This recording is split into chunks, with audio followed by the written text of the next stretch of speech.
All right, y'all. Bright and early, top of the morning. About to be 5 a.m. All right, so I came across this video, and it's 8 things never share with anyone. They basically 8 things to never share with anyone. Stoic philosophy. I was like, let me just check this shit out, right? And then when it started, I was like, I don't think it's fair not to say that someone shouldn't share their age, right? Yeah, I thought that was a little too much. And then it kept going on and on. I was like, you know what? I think you're right. I think you are absolutely right. Right? But before we get to the things you should never share, all right? By the way, Black Woman's Guide segments and studies are in a playlist. And I have playlists I have made public today. I should have put that in a post. I'm trying to get better with posting. I'm really not that good at it. Okay. So let me start with what I want to talk about. I want to talk about.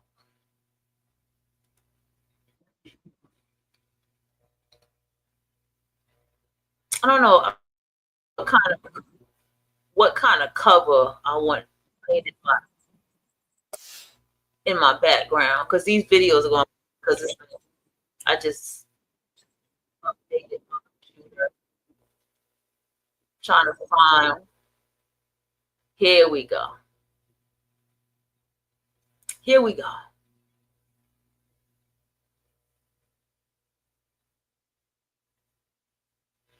Okay. They said I lost audio, so I'll make sure I restart it before anything plays. Okay. I listen to this a lot when it comes to the Joker. Okay. Fear of looking in the mirror. Let me say something. I have come to realize, and maybe I've said this before, I do not know. But anybody out there who, especially studying the 40 manipulation tactics, right? Or 40 tactics of a manipulator, we'll call it that. Studying it and just teaching in this space. People who talk about celebrities, constantly report about celebrities, constantly get involved in celebrities' lives. People who report about celebrities. They're the most jealous, envious people. And they want the life of a celebrity. The way that they do their channel tells me that. The way that they attack other people who are in public spaces where they are themselves. You get what I'm saying? Like, just name anybody who is in a public actual studio radio station setting with other celebrities and big names. They're jealous. They want their lives. Okay? People who report shit like street information, street knowledge, street shit, street interview shit, that classic wave that they've been doing it. Those are your people who need to dig into somebody else's life to make sure that they can judge something that they feel is just a bit worse than what their life is. People who report crime stories, you're going to find, I'm still studying them. I'm still studying the people who report these crime stories, because they are, what I'm seeing is there's something in them that does want the person who's committed the crime to get what, they want justice to be served. But I haven't really put a finger on what they are. But the celebrity reporters and the street reporters, that's what I discovered. I want to also state that people have taken this keeping it real thing to a destructive matter. Okay? Keeping it real is not trying to prove what your life is to people or talking about what your hardship is. That's not keeping it real.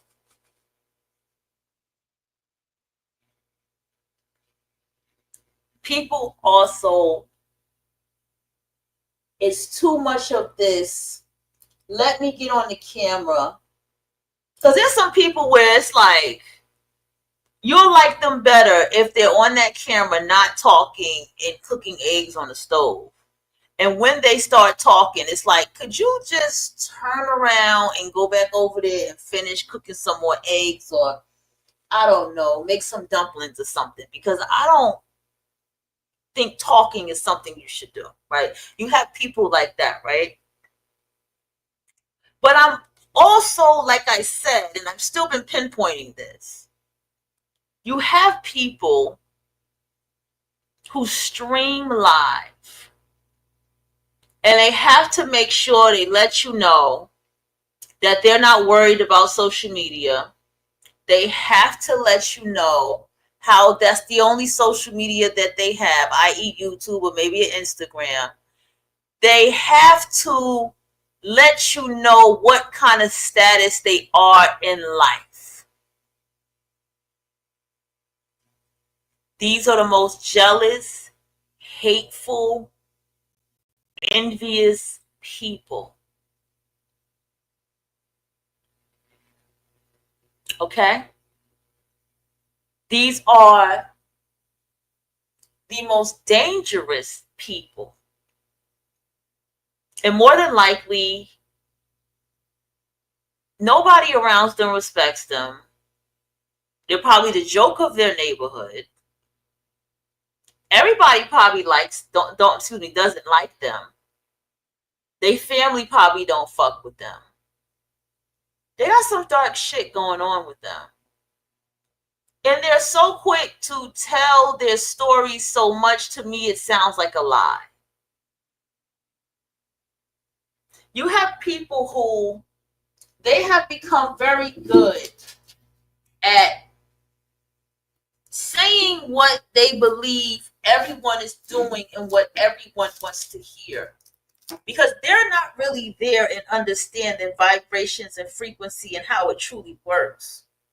So they're like, well, everybody is just talking about this and saying that, so let me do the same thing.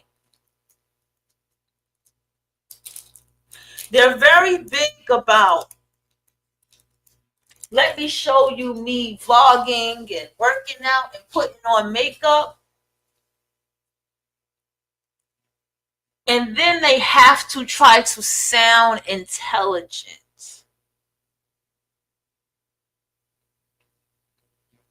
And this is what is constantly happening out here.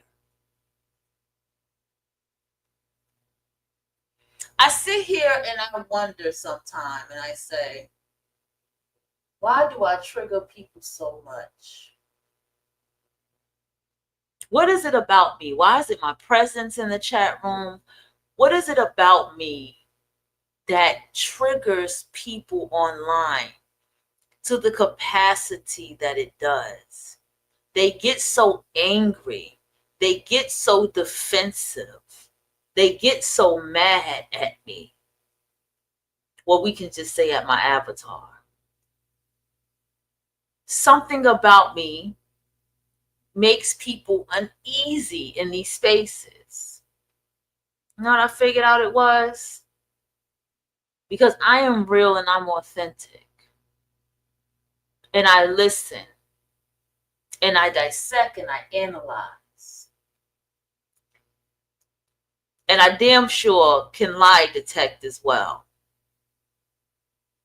And what I also see is a lot of people internally are in such a nasty turmoil with themselves.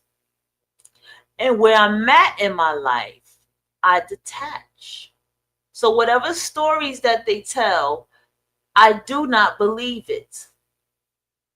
What I say to myself is, why are you sharing such an intimate story like this?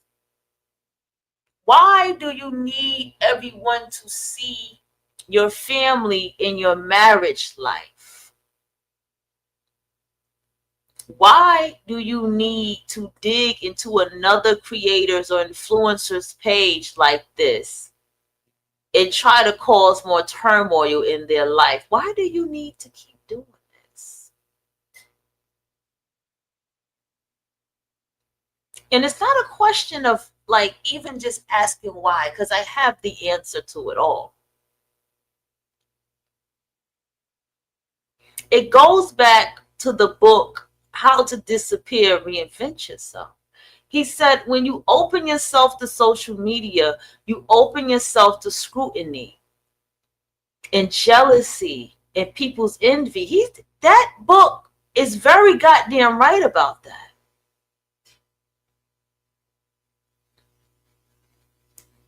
Because you have to ask yourself, these people come on cameras looking like anything. I mean, anything. These people get on camera and will be a complete shit show of a person. These people have such slow reread temperaments that's a little bothersome. That when you say something that is the opposite, or it's not be the opposite, that you may say something that's informational and even reference a book, that something about you can irritate them. I'm going to tell you why. Because they're going to break character with me.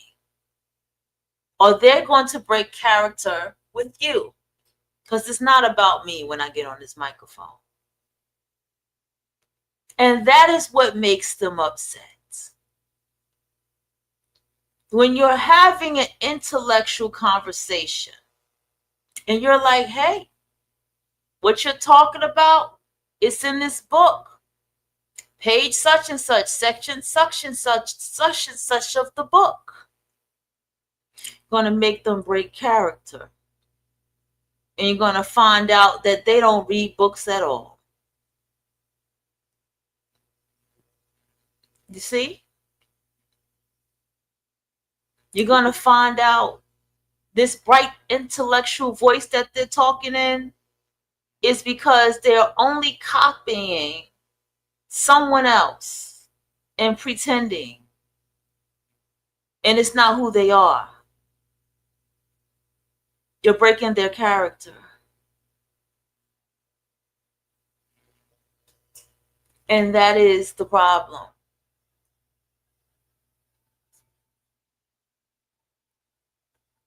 Another thing,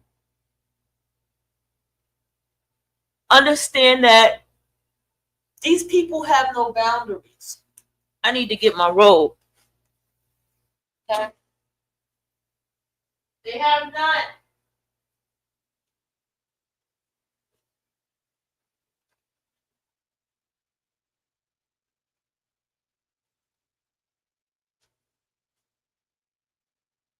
all the way back. They have no boundaries.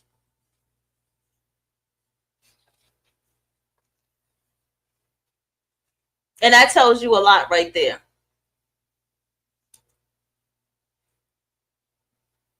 They sit here and they will lie. They will tell other people's life stories that's not their own, because they really don't have nothing going on in their life but heartache, turmoil, and the pain that they continue to go over and over in their heads.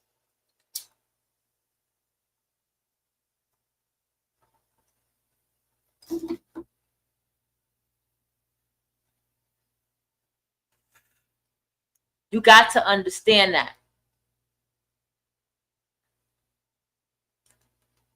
When you observe them long enough, you will see everything that I'm talking about. I promise you.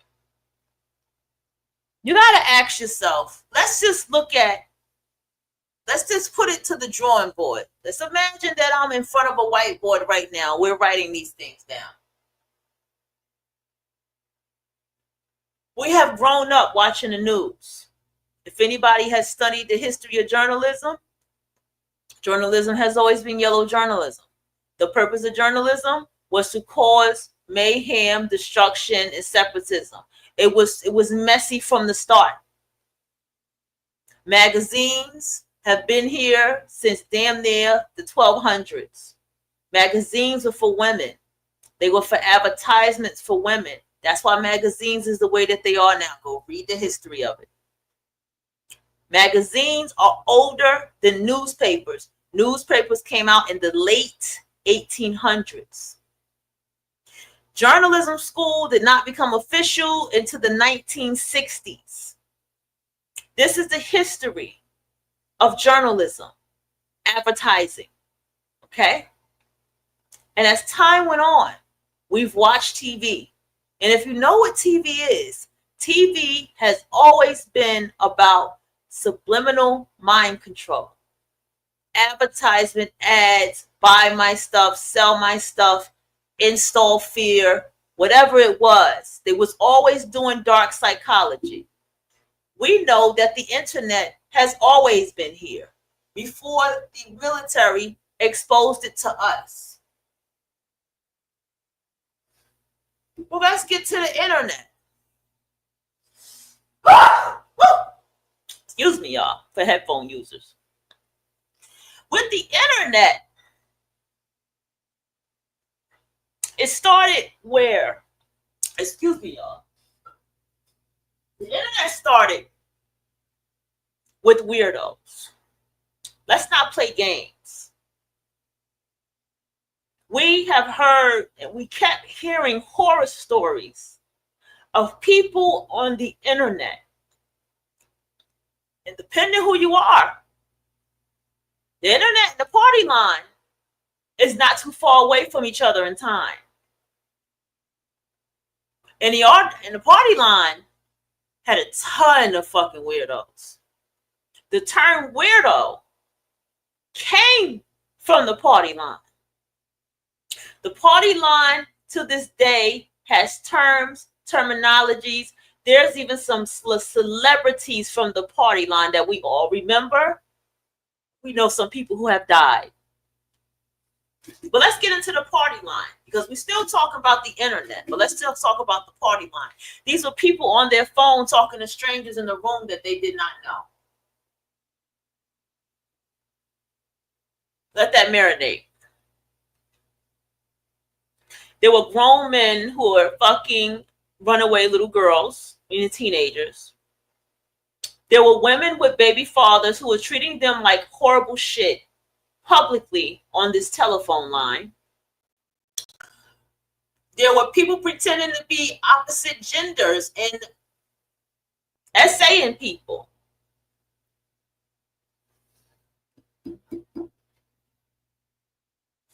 We had people living double lives from this party line. And it was a secret society because nobody talked about the party line. There was a lot of rage and anger and woman hate. Oh, it was so much woman hate on that party line, was it not? There was a ton of trans on that party line, was it not? Then going into the history of the party line, Jerry was his name, who ran the party line, which I believe to this day was a social experiment. And he said, sorry guys, because he said, remember, never give anybody your personal information. I created the party line so people from the internet didn't have to give anybody their personal number. This is where they can talk to them. That's what Jerry said. Then they started charging. I even met a guy who was making his own party line, and he let me listen to it. He was making his own. You didn't know who the fuck he was talking to. He was rich. I mean, he was a tourist. He had some expensive ass shoes that light up that he bought. He's making his own party line. Now,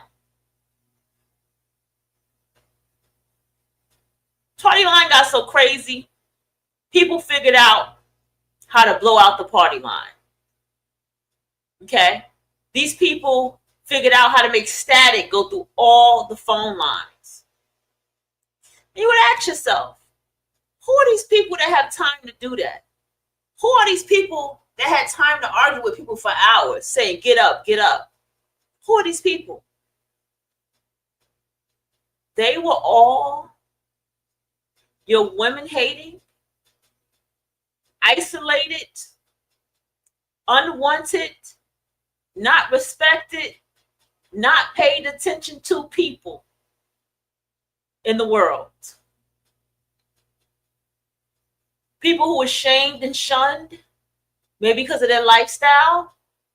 And it didn't have to be because they were gay. I mean, I'm talking about their lifestyle. Some people were on drugs. Some people were fucking family members and causing mayhem. Shit like that. Fighting family. Shit like that. Just a nuisance in the people in their families' lives. These were your party line people. You know, the guy who stays in the basement, lives with his mother, Mr. Mercedes, Stephen King book. Party line. He's the ice cream man. Party line. Low key, that was supposed to be a black man that Stephen King was writing about, but I didn't catch that. I did. All from the party line. And then inside of the party line, before we even get to social media, inside of the party line, people would date each other. And all those stories were horrific. The way they treated them and their children, the way they would trick them, the way they did the things they did.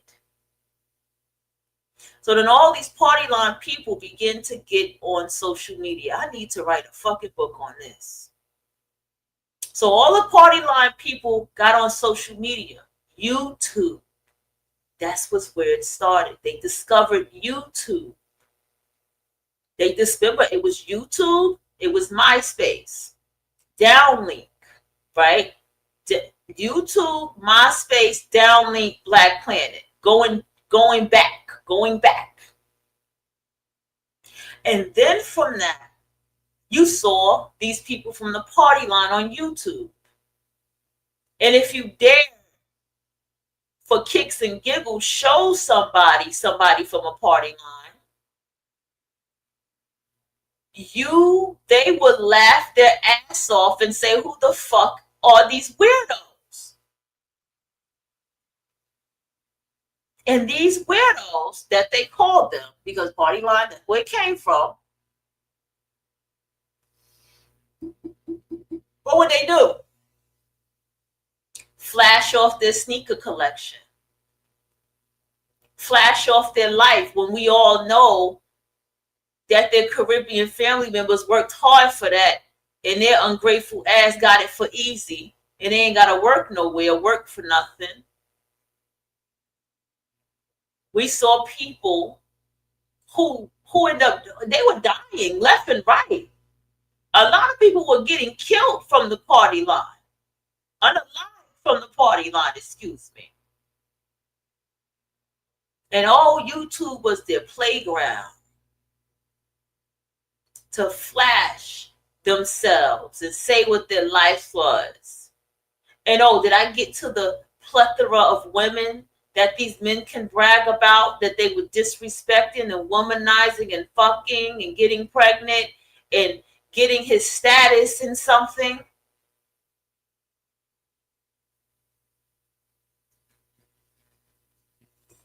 Now, the rest of the story goes. Because if you recall, all the women spewing in hate was right here on YouTube. All the I hate women, I hate black women was all right here on YouTube.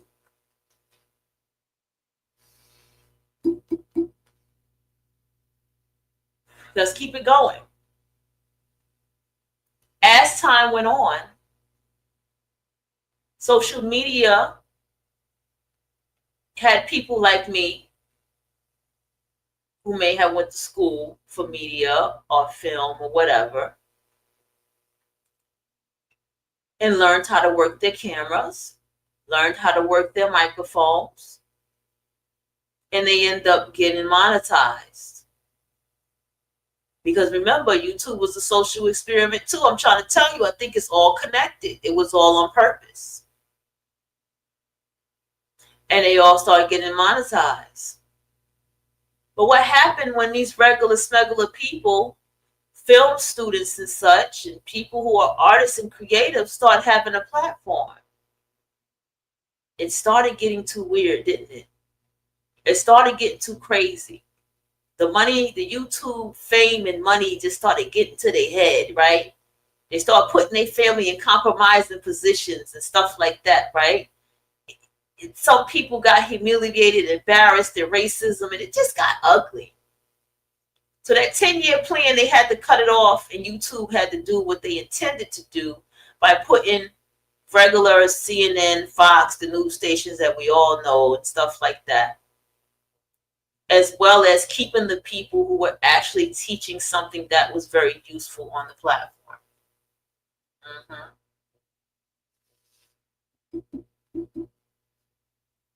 Now let's get to the vision from the whiteboard. So you have people who made it. They started from YouTube and they remained consistent. They got their opportunities. They got to do actual radio shows and stations and be on TV. They actually show professionalism. They actually end up becoming music artists and such, and they're still doing their thing to this day. And they started their fame from YouTube. So ironically, why is it that you're seeing all these people now going on YouTube, now wanting to show things, wanting to be flashy, wanting to have news stations and blogs and stuff like that? Why now? Because these are the jealous, envious people. You don't have to show your face to just talk. All you need to hear is my voice and hear the information and me do a presentation like I'm doing right now. You don't need to see my face. All I gotta do is talk.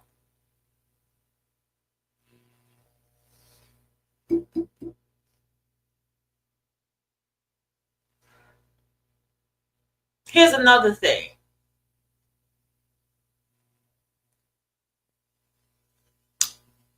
People need validation. People are jealous and envious. People are hateful.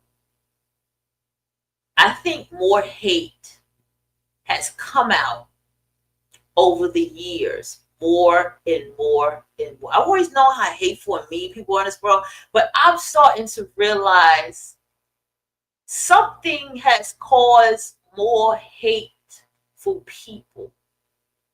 And this is the place where it's at. Because these people are not really artists and creatives.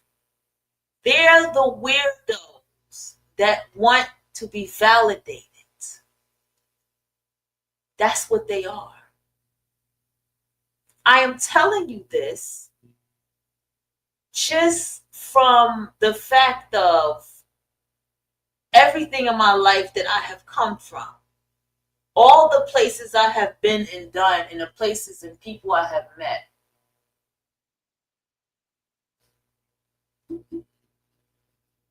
You have people. They're very good. Go back to the Facebook page and go look at the 40 manipulation tactics, or 40 tactics of a manipulator. They're using damn near all 40 of them to try to tell people like they don't give a damn and this and that. But these people got such nasty temperaments, such awkward social skills, so shady and seething towards people. They can't even help it. They can't even hide it. And this space is so easy for them to do it because they can't do it in their real life.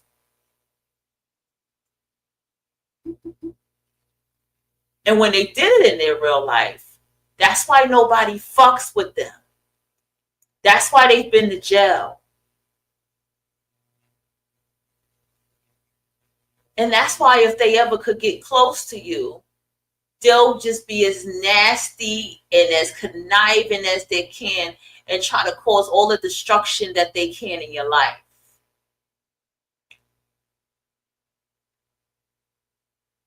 Anybody I have sat down and thought about in my life that I have met online have been the most self-hating, shame-filled people, guilty-ridden people. And you have to ask them, what the fuck did you really do? People I have met online have been the ones that have told me stories of other people, but they were talking about themselves. I'm talking about people messing with children type shit, horrible teenagers, real nasty stuff. Because when you're young, people talk to you in a way because they really think that you're not going to know what's going on. Or you understand what I'm saying to you? There has been people who have told me stories, and I'm going to give you one. Maybe I've told you this, but I'm going to give you one to whoever's listening. Guy once kept talking about, Caribbean guy. He kept talking about his 3 little cousins. First, he started with his older cousin and how he admired her. She was always his favorite cousin. And how she had these 3 girls and how he was feeling some way for her with these 3 girls. And so he checks on them. And he'll come see them. I didn't tell you what this guy looks like yet. And so I felt uncomfortable, but I was young and I didn't know what to do. And I didn't tell anybody because some people are just that good at manipulating you because, like I said, I was young. And then one day, maybe my energy helped. He said, I came over there and while I was there with the girls, because he kept coming over there, kept going over there, right? Like literally, religiously coming over there. He always came over there when the mother was at work. And what happened was, he was like, I was there, and he was sounding all sad and stuff. And he was like, actually a bit angry. And he was like, they kept the door cracked. I was talking to the cousin, and she wouldn't close the door. And I saw the lady across the street on her porch watching me. And he went off. Oh, I would never hurt them girls. I would never do nothing like that. Da da da da da. Yes, the fuck you would. And that's what the hell you was going to do. He was tall, dark skinned, and black. So black, he was purple. And I'm not making that up. And he had this walk. And he looked very mean.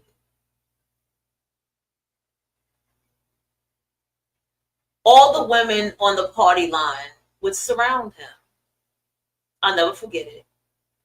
They would surround him. And he actually had jokes though. He could tear your ass up with a joke. Okay? Well, I wouldn't fuck with him. Flat backs and all. Of course, he had enough practice. He had to. Because of how he looks. Then one day he told me another story. This was after this had happened. He was like, there's this guy, he can't stand him. He can't stand this guy. He just kept going on and on about this guy, how much he couldn't stand him and what he did. And he said, one day the guy threw water out the window or something, and the water hit him. So he just ran him down and started beating his ass. And the guy was just screaming and screaming, what is wrong with you? What is wrong with you? What the fuck is wrong with you? Just screaming for his screaming.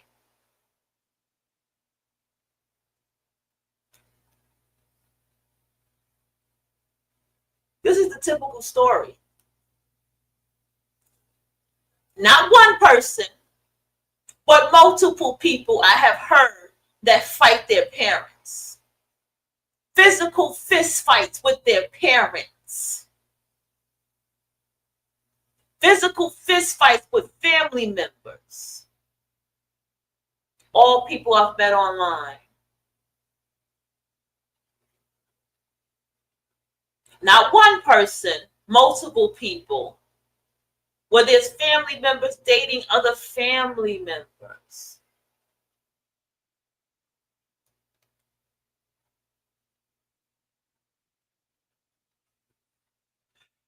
Okay, excuse me. Okay? These people have dark secrets that riddles them with guilt and riddles them with shame. And this platform, social media, is what makes it so easy for them to be so destructive to everyone. So have you ever experienced just having a casual, normal conversation? Why? Because you go outside, you meet people, you socialize, you don't have, you know what I'm saying? When you do that, notice how angry they get at you, how their temperament begins to get almost rageful at you, because that's who they are internally. And they spew the most nastiest, hateful things at you, because that's who they are internally. And don't take it personal. Please don't ever take it personal.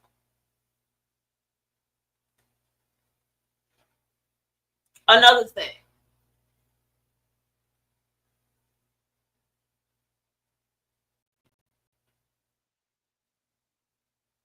When it comes to people in the social media realm, I didn't even get to the mental illness. We didn't get there yet. Because the mental illness is not the excuse. It's the internal turmoil that is the problem. Okay? Because we ain't really get to the mental illness. Yes, it's mental illness, but it's deeper than mental illness. Okay? We move on. You got people that be lying their age online.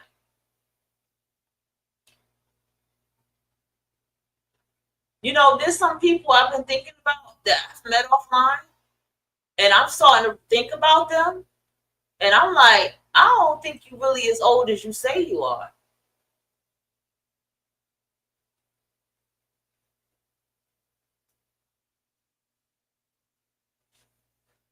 I don't think you as old as you say you are.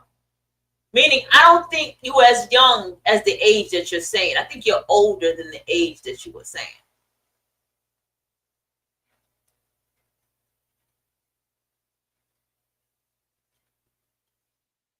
Oh, and we didn't mention catfish, because catfish was about these people from the party line. You know, these people that have over 100 social media names.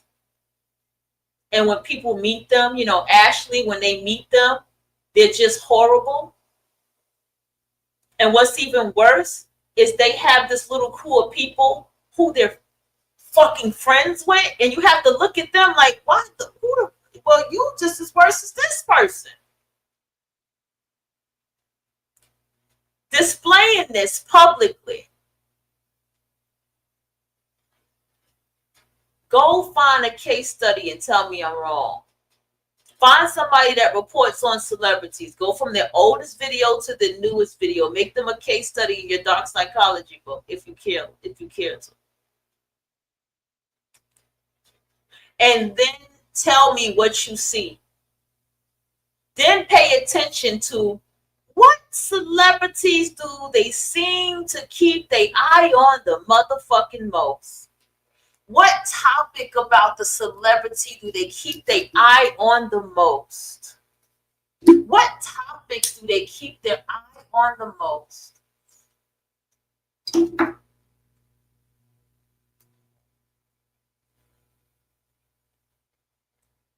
What topics?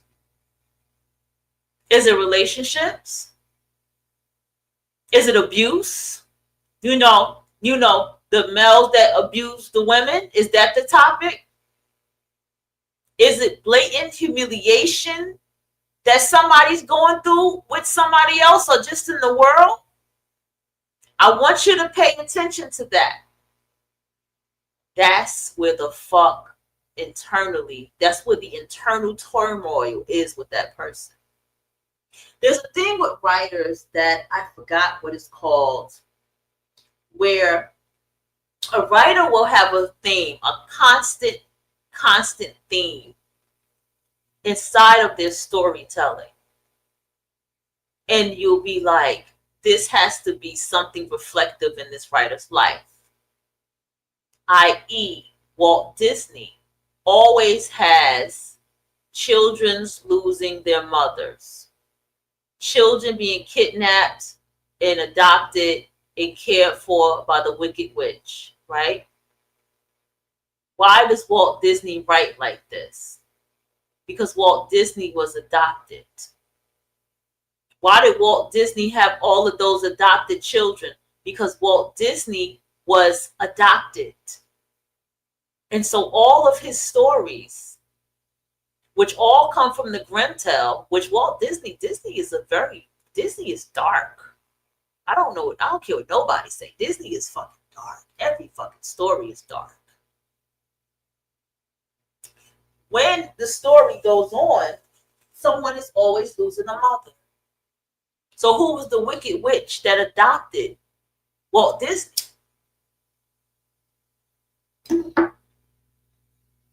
Who was this wicked stepmother that Walt Disney had to deal with as a child?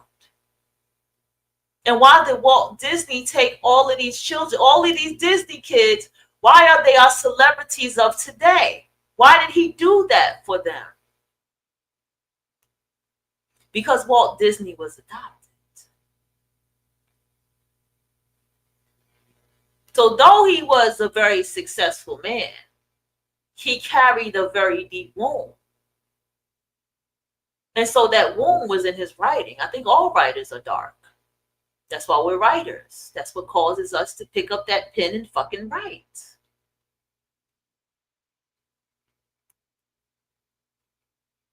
So these people online,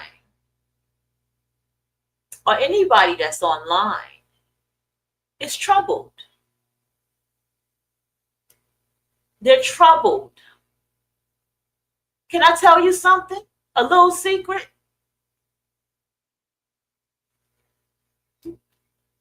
The more I heal my life, the more I have healed my life, the more I have grown,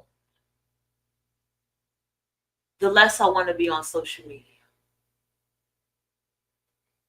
The less I want to be here in this space anymore.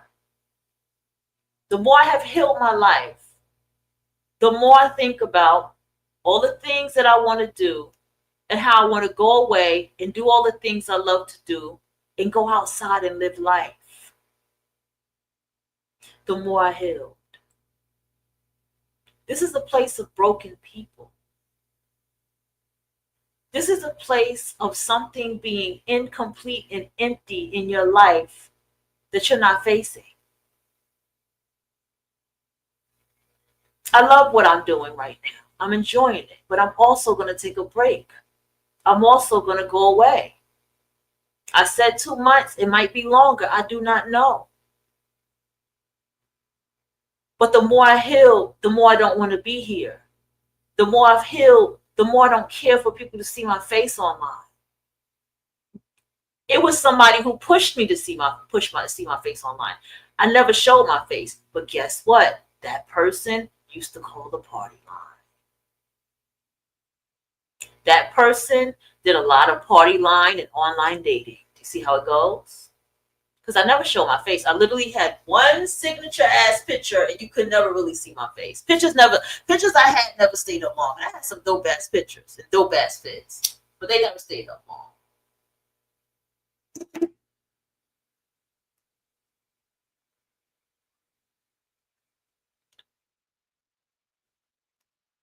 The more I have healed my life, the more I have gotten and just erased everything that I've ever talked about on that show since the age of 22. I don't even listen to it. I just got rid of all of it. And I may just wipe it out. Got rid of all of it. Pictures online, adios. Just get one picture. Might not get no pictures.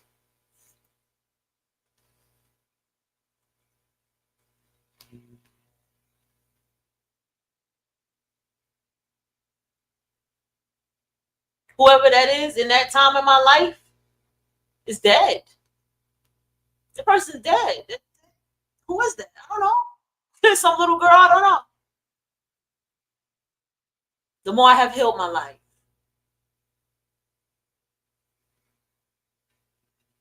And that's when I realized that real authentic, real people, unsocially awkward people, even though they might still be a little socially awkward, not as socially awkward as online people, it's outside living life, meeting people and talking.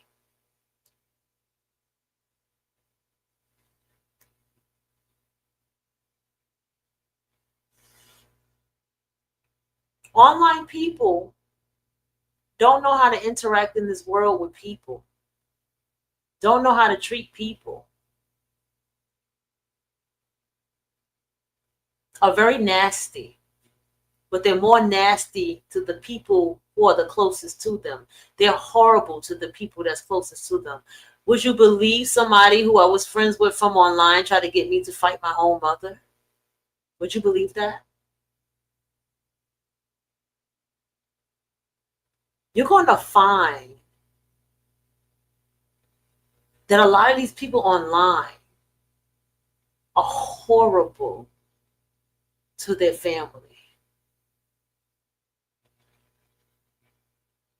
I mean, horrible to their family.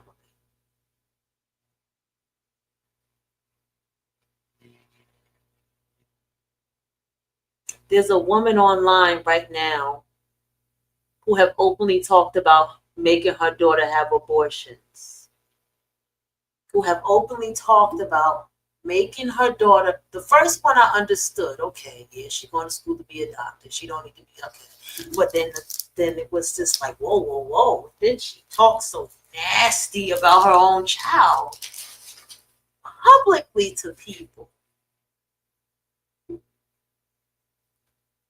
And then when I saw one of her other children go live, that child pushed out the camera, got aggravated, where I was like, go somewhere, get out my camera.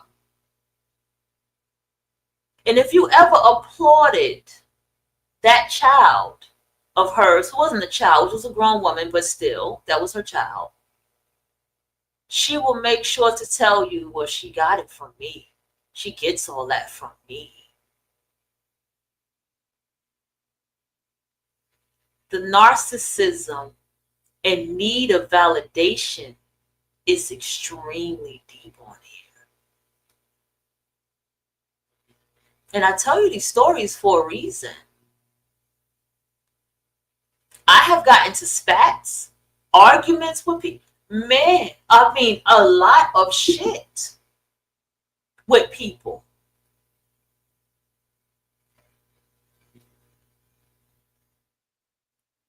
I have sat back because, these things come up when, I'm here in this moment, sometime when I'm ready for a show. That's when all this stuff is in my head. Other than that, way other things be on my mind. You know what I'm saying? Like the whole dark psychology thing has been my fascination, right? Just the whole books and stuff. And Robert Greene, Ryan Holiday, feminist books, stuff like that, right? But you got to understand that you're going to be attacked online. You're up for scrutiny. You're up for the chopping block. Because these are the kind of people who are online. I know we see very happy people. I know we see people who they're giving something useful, they're showing us stuff. But also recognize that those people only speak for things that you can learn from. They only get on that camera to promote what they're teaching, their courses, giving you recommendations, telling you how they achieve their accomplishments, having you study with them, travel aboard with them, how they did it. They're not so vloggy. Unless it's study with me and this is how I study in a day, depending on what you watch. This is how I prepare for my podcast, right? These are the things that they do. Here's the books recommendations. Here's some books that I learned from, how to understand and read hard books, things that are useful. These people are the more balanced people online. Those are not the very jealous, spirited, envious people. They actually have to protect themselves more from people who are so fucked up online. They've been on long enough to know what not to talk about, what to focus on, and how to keep the channel going. I wouldn't be surprised if behind the scenes, YouTube, and I feel like they did, tell people how to start doing their channel and how to not get personal. Okay? Because you can show things in your life without getting personal.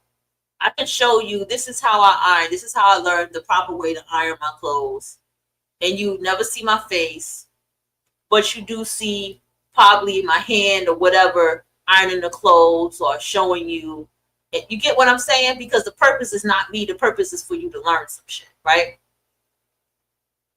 Those people are, to me, the most pleasant people that I found online. That I don't get this seething, jealous, envious. They're not the ones. But your regular smegular people who decide to be influencers, who decide to do podcasts and shows, and report celebrities' lives, report their lives, have to let you know how married they are. The ones who got to tell you and talk to you about jealous people and work environment and this kind of stuff. Those are the most jealous, envious spirited people. And a lot of times they're talking about their damn self. And a lot of times they're telling you what they're jealous about. Okay? Gotta pay attention.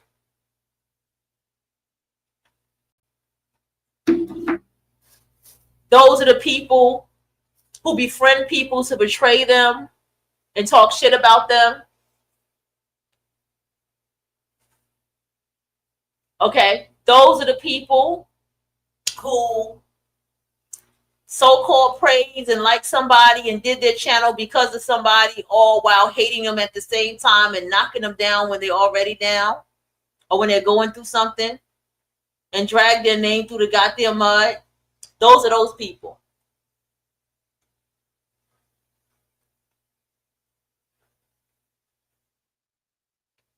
But true people living a true happy life is not going to be on social media looking to make any kind of partnership payment money. You're going to take yourself in a space that is focused on whatever you're doing. You want your podcast to go somewhere, you're going to go and get a podcast station. Matter of fact, no. You're going to go get yourself on Sirius XM. Somewhere like that.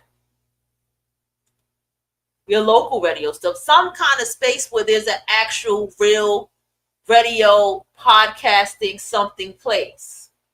We can really get a check cut for yourself. Or build your own stuff and cut your own check, right? But that's what you would do.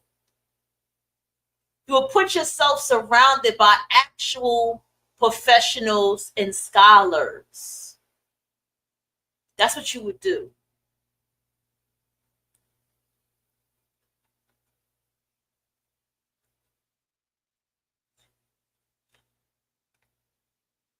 There are people, they're energetic vampires, they're fucking loony bins, they're evil as fuck. I'm going to say it. They're evil as fuck.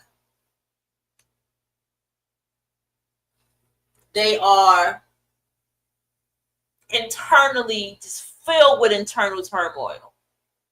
And I want you to understand that whoever is resonating, whoever's sliding past this live right now, you need to understand most people online are filled with internal turmoil, riddled with guilt and shame in their lives. Okay? You also have to understand that life that you have is your life and it's precious and you should embrace it and you should love your life. Nobody should be approbated to it. Nobody should know what's going on in your life. That's what the 25 things about, the things you should never share.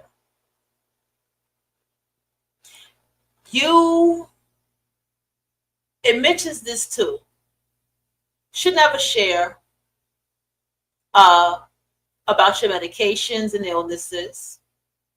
Because you have to understand what a lot of people are sharing is their playground of manipulation of others. Okay?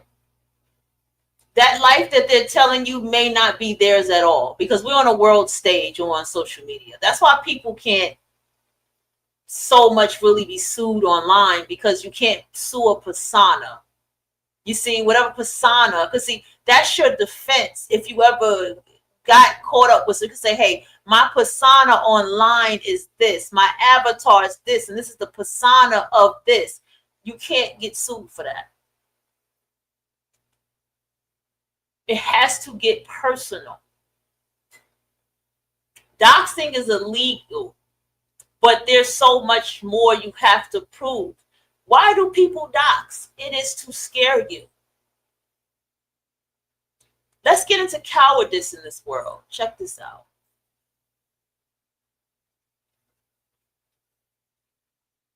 People are cowards.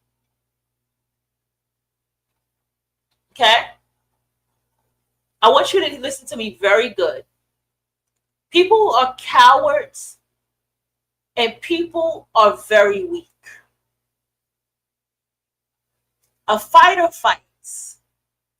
They don't do no loud talking. They don't do no screaming and all of that. A fighter is going to fight you. When someone is ready to fight you, you just better be prepared to fight. Their body language, their movements is going to show you that they are going to fight you. They don't got to talk.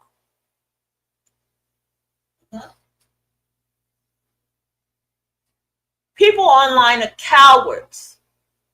The anger and hate that they spew at you is the anger and hate that they can't spew at who it's really at.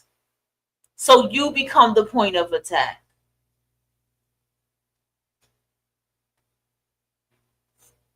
Okay? Some people is going through so much shit, they got to come online and make sure that everybody got to feel what the fuck they going through. Everybody got to feel it. They're cowards. These people will go as far as stalking and being weirdos. And listen, let me tell you something. I got another story.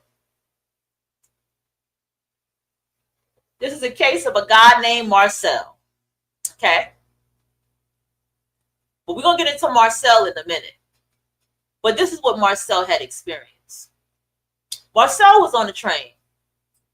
And what happened was he was with one of his homegirls.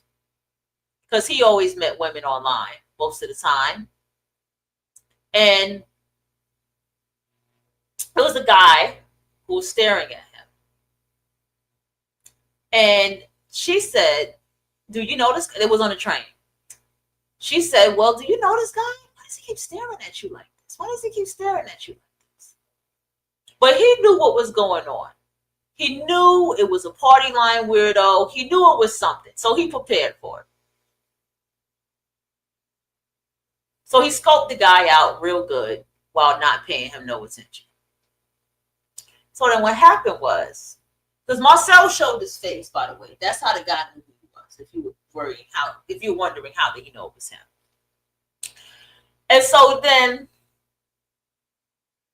the guy got back on the party line. The guy was like, yeah, Marcel, I saw you. And he started describing what he had on. I said, yeah, nigga, you know, you a weirdo. You was staring at me on the train. And he started roasting him because Marcel was the roast master. When I tell you his comedy can match to the level of Dave Chappelle, I'm not lying. Okay? He had a very dark comedy, but his comedy was funny. He was just so funny. Okay? But let me tell you why. His mother had him, ran away with him. Mother was a Pisces, he's an Aquarius. Ran away with him. Never knew his dad. So when he did meet his dad died of cancer. Marcel also had an appetite. He fucked prostitutes. He met a lot of women online. But it was something interesting about him that he said to me. He said, I like skinny women. I really like skinny women. I really want to be with a woman that's more skinny and that's in shape. But all my friends, they date BBWs. And I don't really want to date them. But that's what my friends do. So I date BBWs because my friends date BBWs. There's that weakness. There's that following fucking energy of people from online, right? And then his relationship with his mother is just completely toxic. She triggers the fuck out of him. It's crazy how she triggers him. Mind you, his mother's short and dark skinned. There's a pattern here, right? He himself was short and dark skinned. He had a best friend since high school. He had a child with.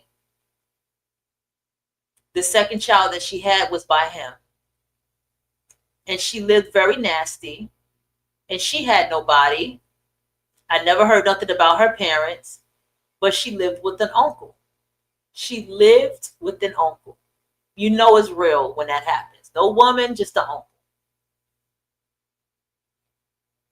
Now, it was no horror stories with her and that uncle. The uncle was there with her while she was raising those children. Okay? Now, beautiful daughter, mind you. Beautiful little girl he had. She looked like him. She looked like a little Japanese girl because he had a thing for Asian women, mainly Japanese. And Marcel had this life. You know, he was to himself. He had different women out his house. His friends laughed and would ask him about the different women that they had because he stayed right there. There was the corner store. His house was like right there. He was funny. You know what I'm saying? And this was the kind of life that he had. But he didn't really have a life. I never heard him say his best friend. I never heard him have like a group of, like he talked about his friends, but when I saw them, they were literally gamer friends, like people online that he gamed with. He was a gamer too.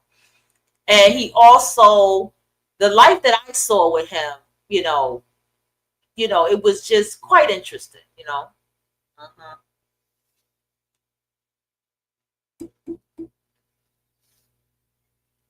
Here we go. He had an appetite. He had a cousin that he had a crush on, right? He always talked about her, how beautiful she was. I thought she was very pretty. Had a very modest look. And he was like, he really was like in love with his cousin. And how she slept in the bed with him, and he had to sleep the other way because he was like he's in love with his cousin who had a baby and stuff like that. And his father told him, because she had came to see the father, and the father told him, hey, she's not really your cousin. That's what the father did. Gave him that nudge. She's not really your cousin. All before he died. From cancer. So every year that his father, around his father's birthday, around the time his father died, he shaves his head bald in honor of remembering his dad. That's some deep shit, right? Should write that in the book, right? That's some deep shit, right? But this is the life of somebody from the party line. This is the life of somebody from online.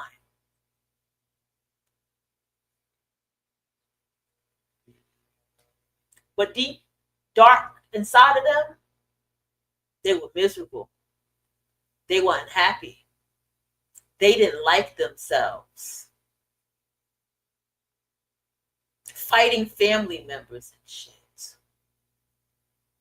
Mentally breaking down. Sometimes just in their room, just head down, doing nothing. Lost the job, or what, not the job, but lost being in the building working because they did security. Notice what kind of jobs these people have too. The other one did construction. The one that was trying to groom his little cousin, he was a construction worker. And he also worked on the railroads, the train tracks, subways, goddamn it. And this one, Marcel, he was always on the phone, on a party line phone. He got complaints about being on the phone, and so they didn't want him there no more. Okay, but he didn't lose the job. He just lost where he was working at as security.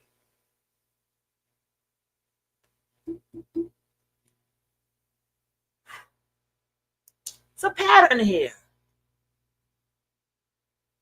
Okay?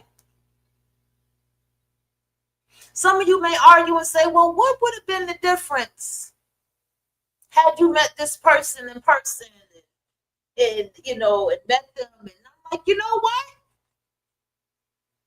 When you go out here and you really meet people, you don't really meet online people.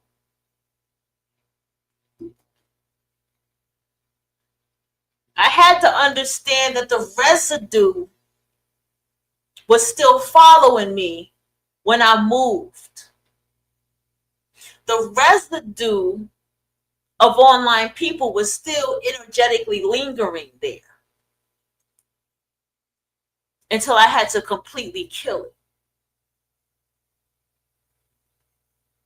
it.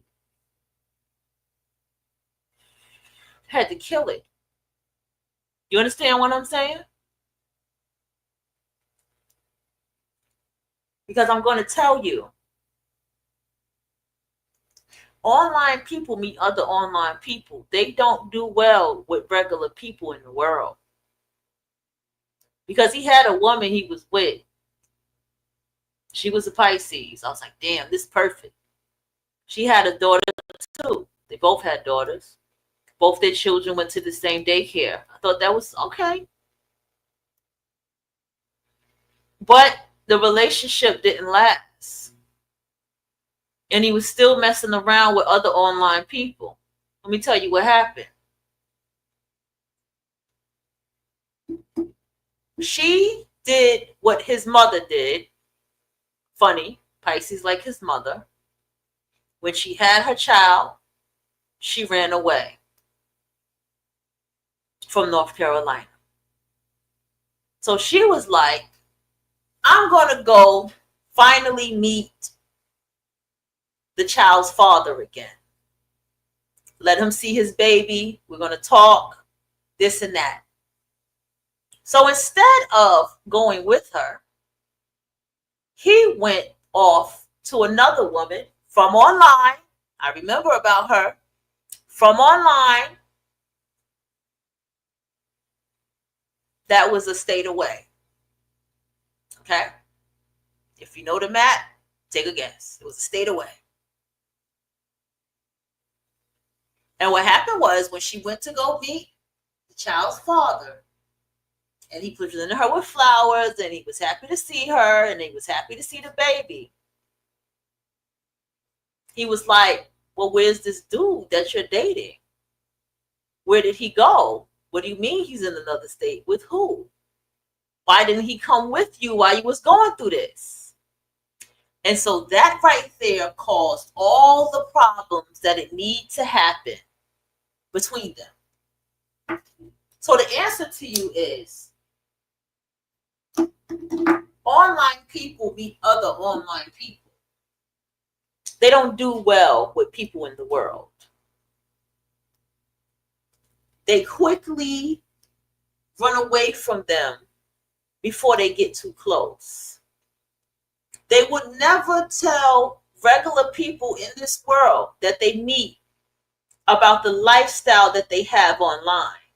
Do you understand that the social media life is almost like a secret society life for people? No one ever thought about that, right? So people online will perpetuate and continue a cycle of meeting other people online. And if they meet people outside of that, trust me, that person is an online person too. There's no trust with other regular people in this world because other regular people in this world won't understand who they are. Other regular people in this world won't understand how they got beef with someone online who's a complete stranger. So it's a secret life. It's damn near double life. You sit here and you wonder, how the hell did this beautiful ass woman online end up with this raggedy looking motherfucker that end up taking her life? How the hell did this person online, so vibrant, so this and that, end up dying? There are a lot of people that died on YouTube back in the day, y'all. A lot of people.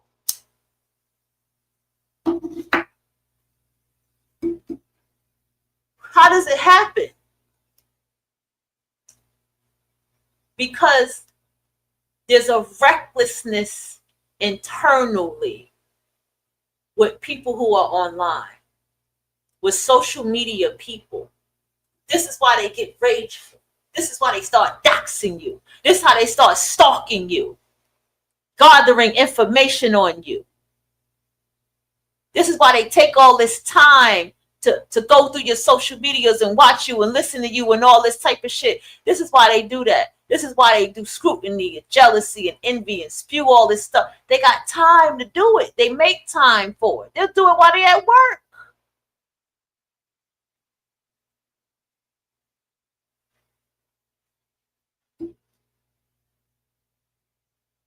They do it while they're at work. Just so they can goddamn DOXXU. And that sounds insane, right? That sounds damn near, of course it's narcissistic, but it's like a deep narcissism, right?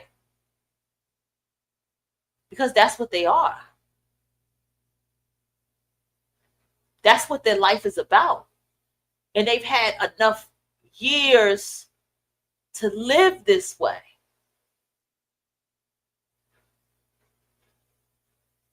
You have to understand.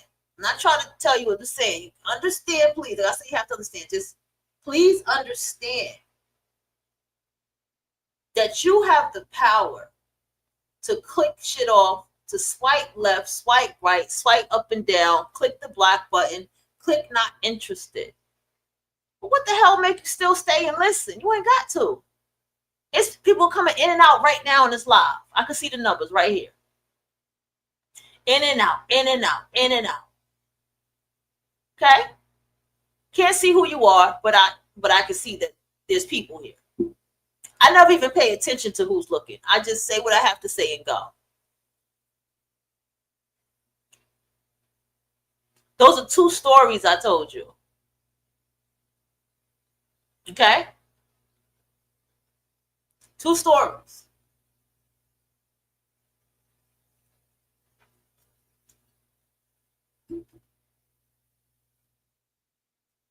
I didn't get to the people that I was friends with. Well, this one was a friend. Okay, this was a friend that began to express they wanted to be with me after 10 years of friendship. And I thought that was a little crazy. And of course, it never happened. The friendship actually ended.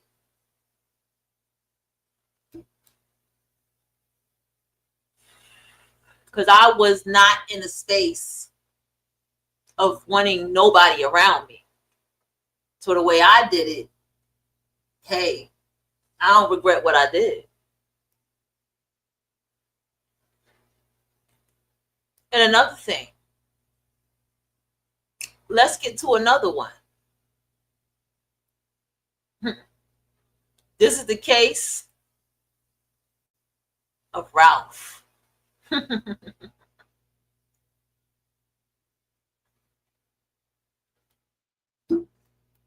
Trying to make up a name. I think that was not a good name, right? Rodney. Can we say Rodney? Rodney, the Haitian. We all know ain't no Haitian named Rodney. He'd even look Haitian. Okay? Because you got to pay attention to things. Rodney had a very interesting story. Rodney is a very interesting person. Rodney is the reason why today I listen to the music I listen to, and I've explored other realms of genres of music that I never knew the name of the genre, but I've learned through Rodney. Okay? I learned a lot. And I learned a lot through all of these people. Like literally all these people I'm talking about. The bright side of it is from the groomer, I learned how to make some good ass rice and peas. And I learned how to turn my pot into like a steam pot.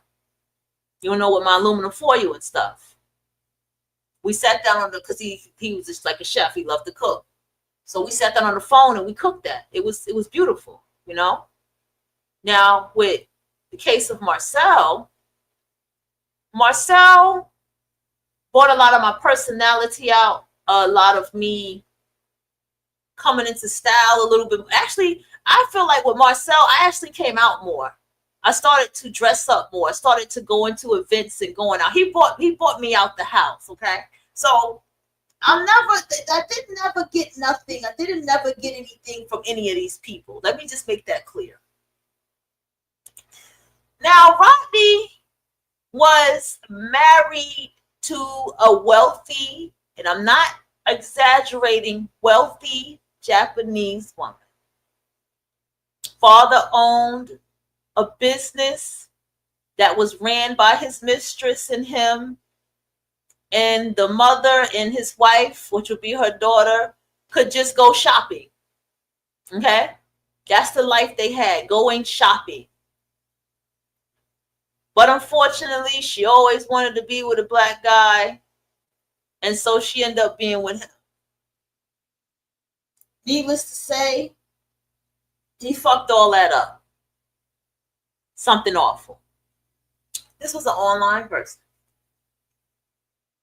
Now, his personality was the same as the rest of them. These online males love to collect women. We're going to get to the women next, okay? The women are not excused here. They love to collect women and have all these tons of multiple relationships that turns into disasters if these are women that they have met in their regular world.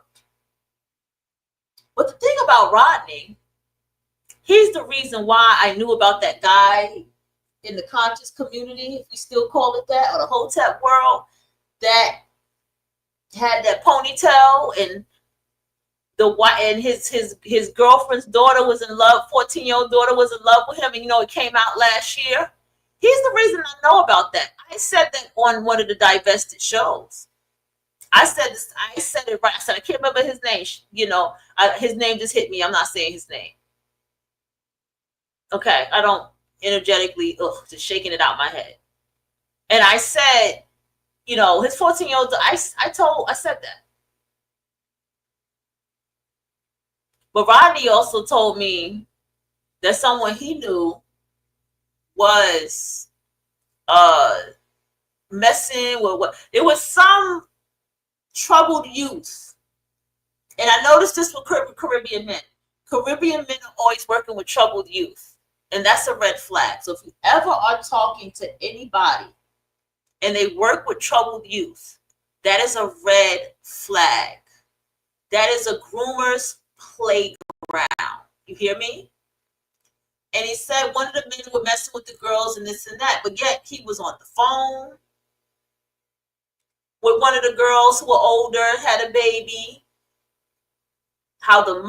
said how the mother was screaming and hooting and hollering, like, who in here got my daughter pregnant?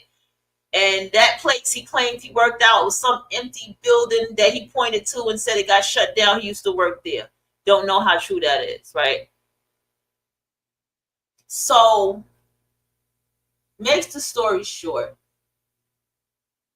you can see the similar personalities of these males that are online, or people who live this online life. But let's get to the women that are online women. Okay. Now, the online woman has the number one trait, and that number one trait is she has no female friends. Okay. She has some male friend. Because remember, And Mr. Mercedes, I'm trying to tell you, Stephen King was on point. He was channeling something in that movie, in that book, excuse me. It's always some female friend who has no male friends. She's very much struggling with herself.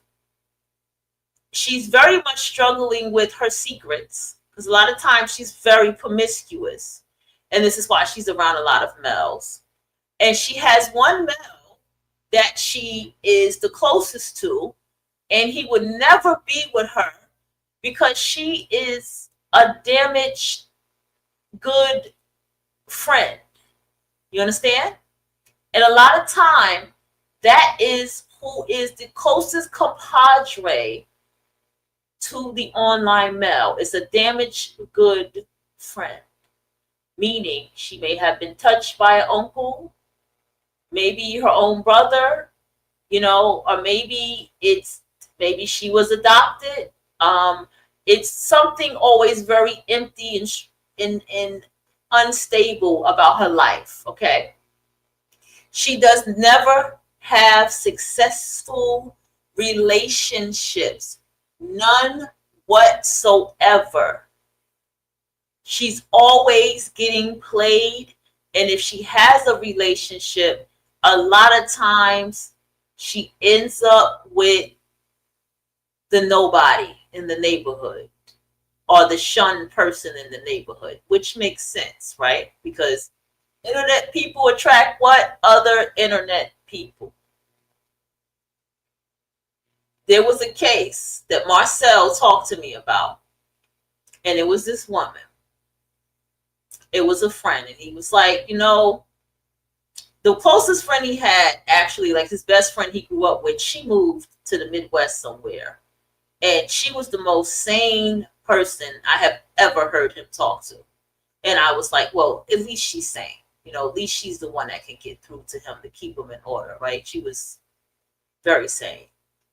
But this other one, he said how she wore a bathing suit and she would put her underwear under the bathing suit, and how she was a Christian. I was going to go there with it. And she was just ridiculous. All right, let's turn it around and let's just walk it into, what is the online woman like? Number one, she's promiscuous. Extremely promiscuous.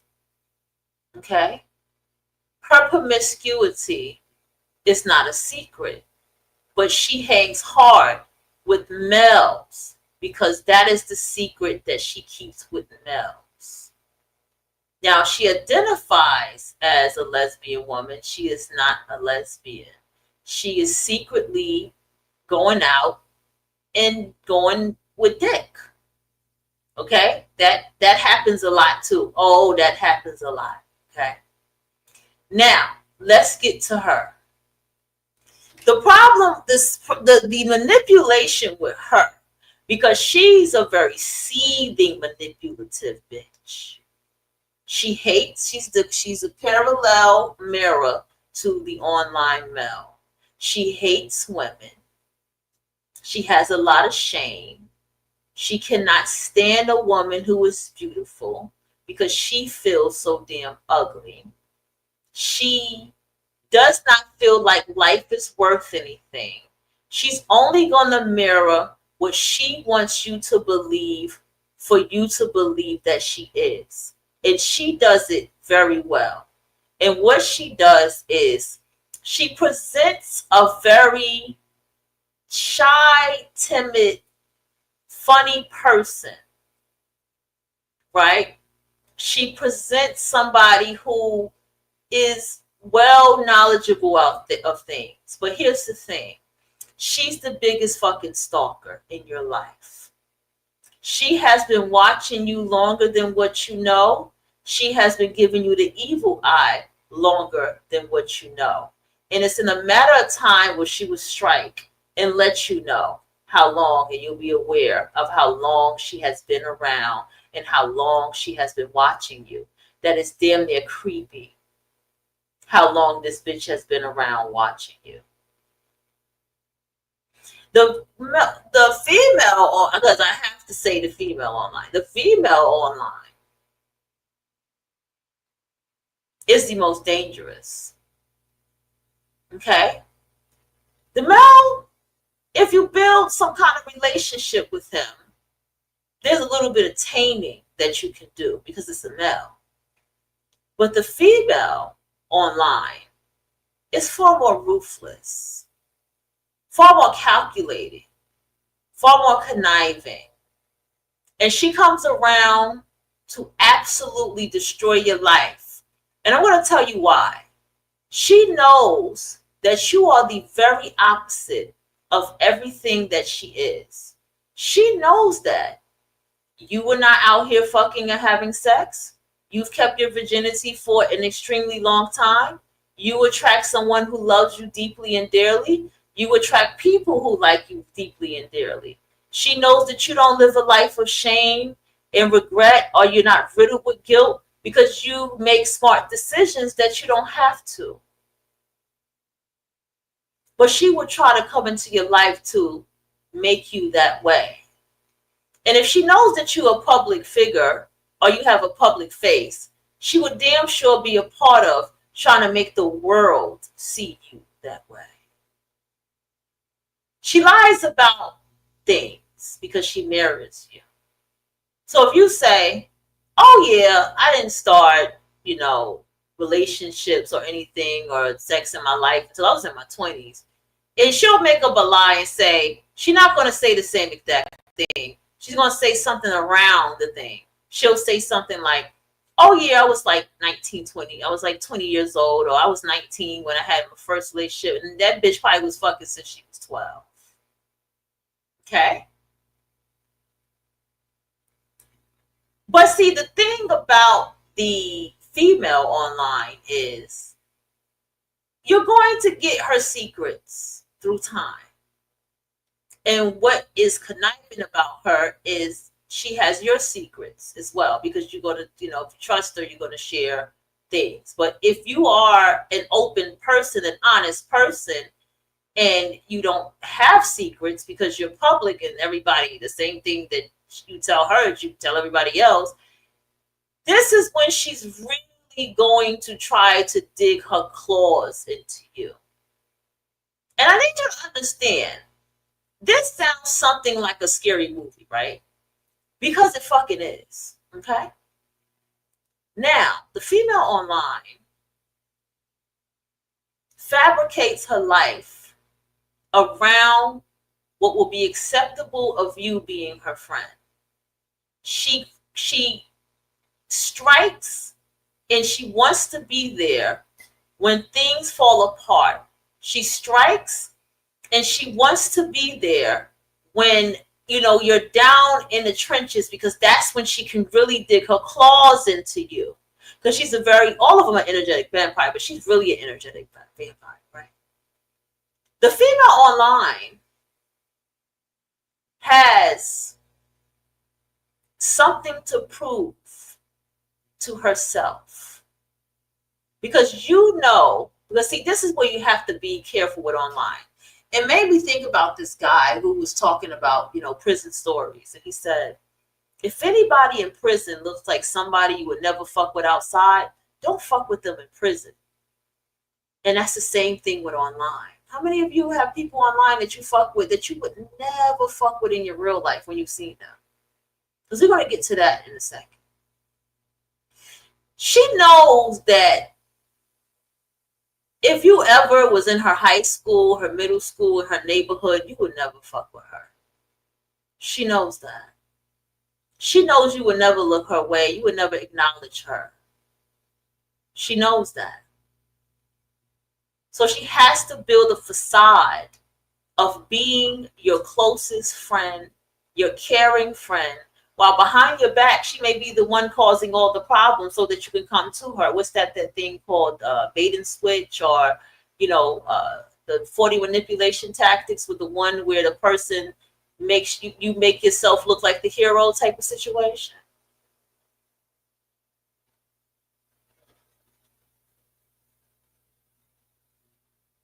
They want to see you fall apart.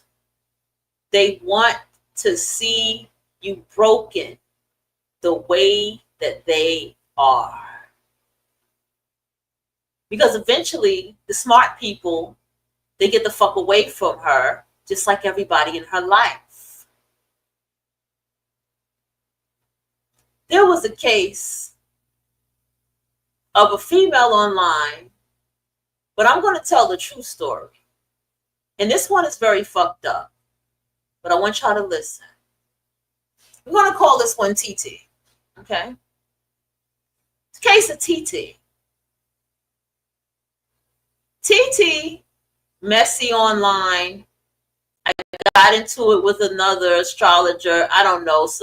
Again, TT short and dark skin. The other lady was dark skin. I know there's a pattern here. And it was some stupid shit. I just kept going through stupid shit with this astrology bitch. All right? Because again, online people.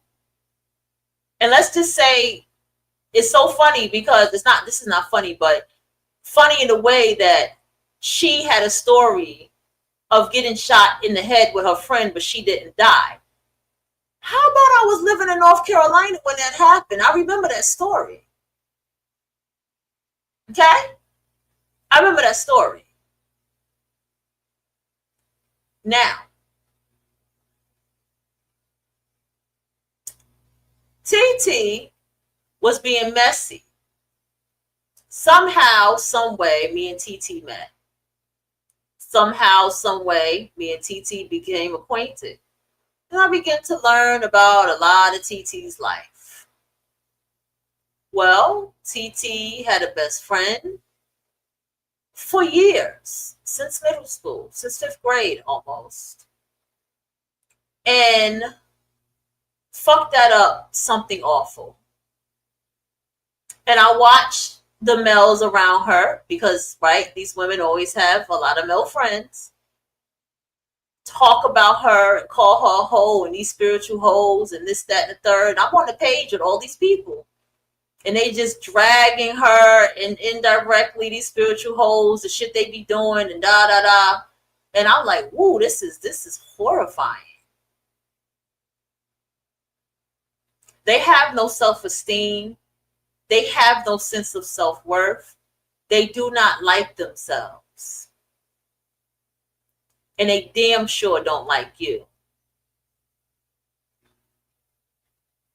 These online females,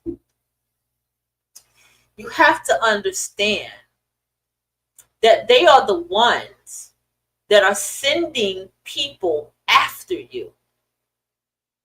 And don't ever think the males are not doing it either.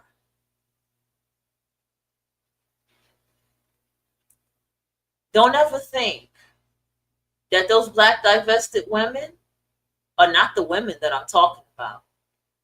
Because they're damn sure online women. A lot of those divestors were trolls before they got where they were.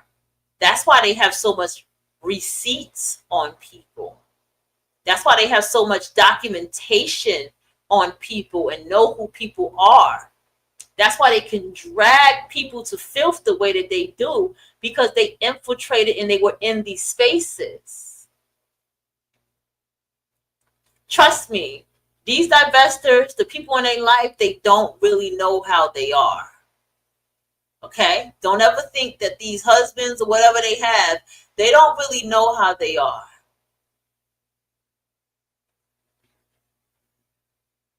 The female online is the biggest troll. That's what Catfish has been exposing. Where people been talking to a guy to find out that it was the friend the whole time. That's a jealous ass bitch of you. The bitch is jealous. She wasted your time because she don't want you with nobody. People online just being disrespectful and catfishing. People just saying and calling them stupid and saying fucked up shit to them. Just straight narcissism. These are all your people online. This is the energy of what they carry. The female online, she's very good at knowing what to say that everybody knows is okay. She studied it enough. Oh, spirits in this.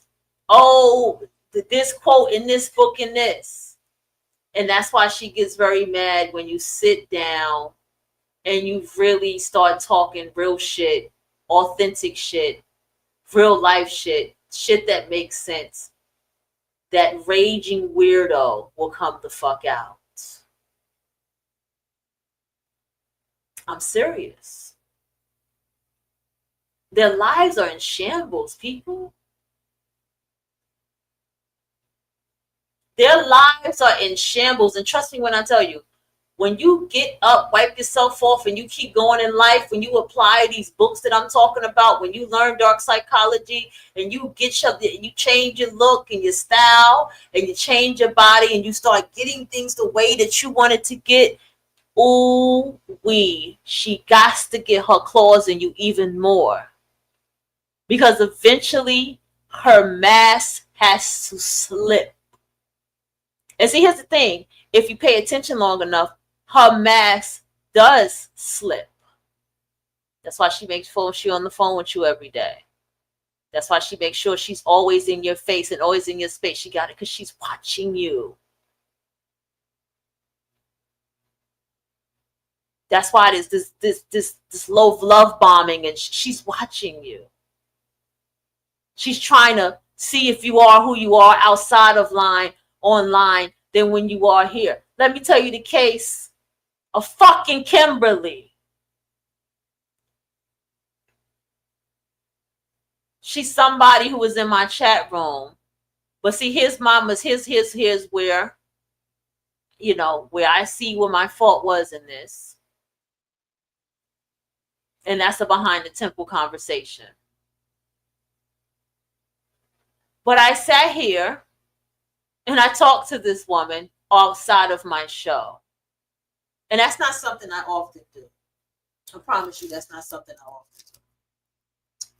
I need to get something to drink. My throat getting dry. I'm up. I'm going to probably take me a nap. 7, 8, 9, 10. Yeah, I'm probably going to take me a nap. And Kimberly was located across seas. Ironically. Short and dark skin. See that pattern? Located across seas. And still, it was the same type of fucked up behavior that I got from everybody because it's a pattern. I told you I need to write a book about this shit. And she expressed that she only had male friends. She mentioned her female friends, but they seem to all be on this app that they watched movies together with. I never ever heard her talk about an actual friend. She mentioned a sibling, but not a friend. Well, anyway, let's make this story very quick. I was in a little music meeting, and I got a trouble message from her. Because I was talking about Gothic art in the Caribbean and Jamaica and how this is, I got excited about this artist. And boy, you should have seen that message she sent me. Oh, that's weird, fam, and this and that, and that's not what it's about, and this and that, just raging. I was like, this person ain't at my motherfucking level of conversation, but I was bored. You gotta check your boredness. And I kept going with them. Conversations on the phone begin to happen. Then it started getting weird. Oh, I don't want to show my face. You might dox me. I should have did it. Oh, you might dox me. Well, let me tell you something about this person. First of all, when they crawled into the goddamn camera, they had the fucking eyes and nose and face of a fucking water bug. I kid you not. Their hair was slapped some kind of weird type of bob style. And I was like, okay. And this person catfished me Because I could have sworn she said she was light skinned and she was mixed with something. I know I'm not stupid. And we kept talking. I just kept going on and talking, and we had a good time, and it kind of got boring. She didn't watch anime. She thought anime was boring. We weren't really, it was just, I was bored. I take responsibility. But then it was one day when I was in the goddamn library. The library is what I love. That's my sacred space. Before that, I looked at her side eye because she had like people like Umar Johnson and was agreeing with people like this, you know. But this time in the library, she said something to me like, well, you seem different than you are online. You have to be careful with people giving very vague things. I'm like, well, what are you talking about? In what way am I so different online? She didn't answer it. And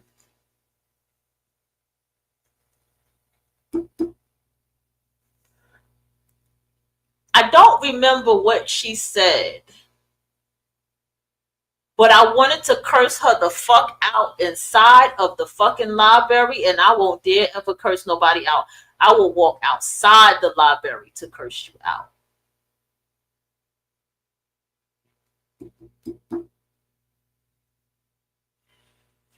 Okay?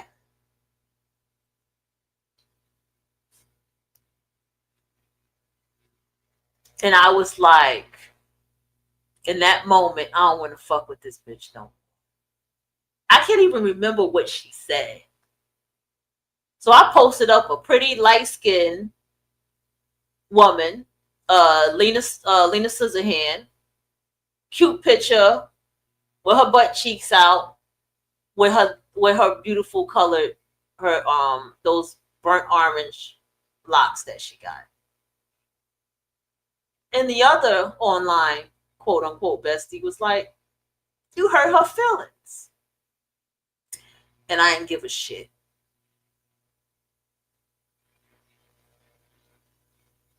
But you see, that's how they play the game.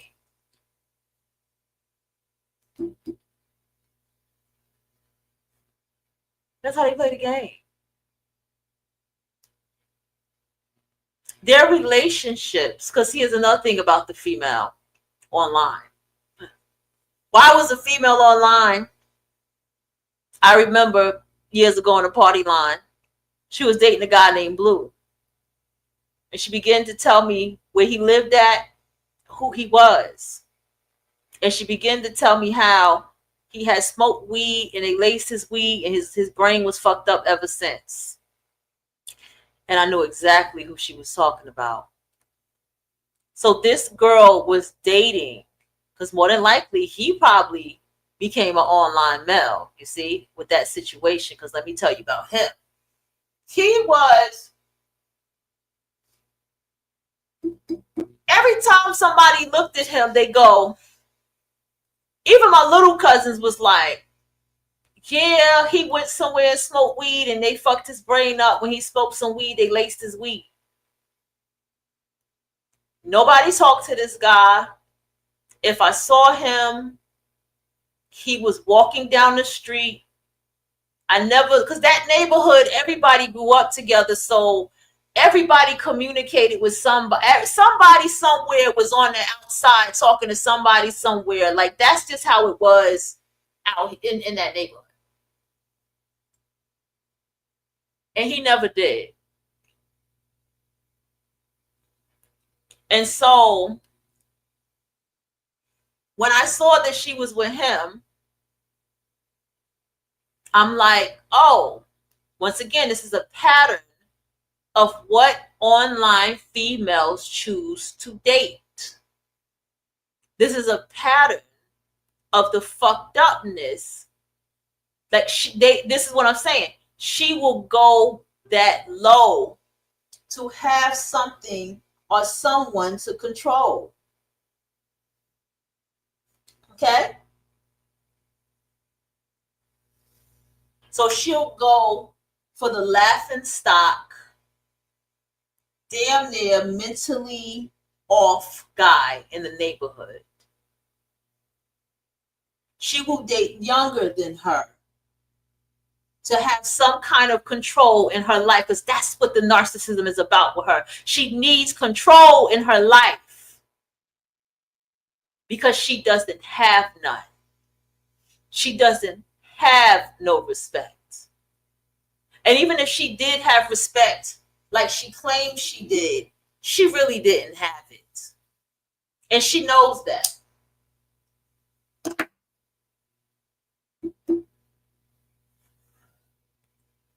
She knows that.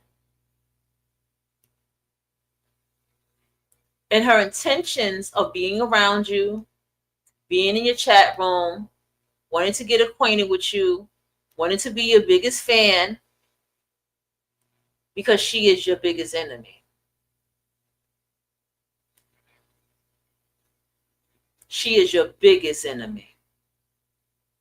And here's another thing. There's a reason that there's things you should never share, because I'm about to get into this video. I wanted to do this first. There are a lot of things online that you should never share, because what is the purpose? Why are you talking about antidepressants unless you are a doctor, a physician, pharmacist, a scholar who specializes in antidepressants and wants to talk about it and maybe say, well, these are the best antidepressants. I'm kind of worried about these antidepressants. These are the certain races of people that take this antidepressants. Unless you're teaching something, there's really no reason for me to even mention my relationship. But I mentioned my relationship as a teaching space. But even then, sometimes I feel I shouldn't talk about my relationship to you guys, because that's my relationship. That's my personal person in my life, right? Money is definitely the thing nobody should talk about. I feel like I should never talk about, even if I get a bill paid. That can cause bad juju for me with the conditions that a lot of people are in right now. I don't watch stuff with people being homeless and stuff, because I don't want that energy trickling over here to me. Okay?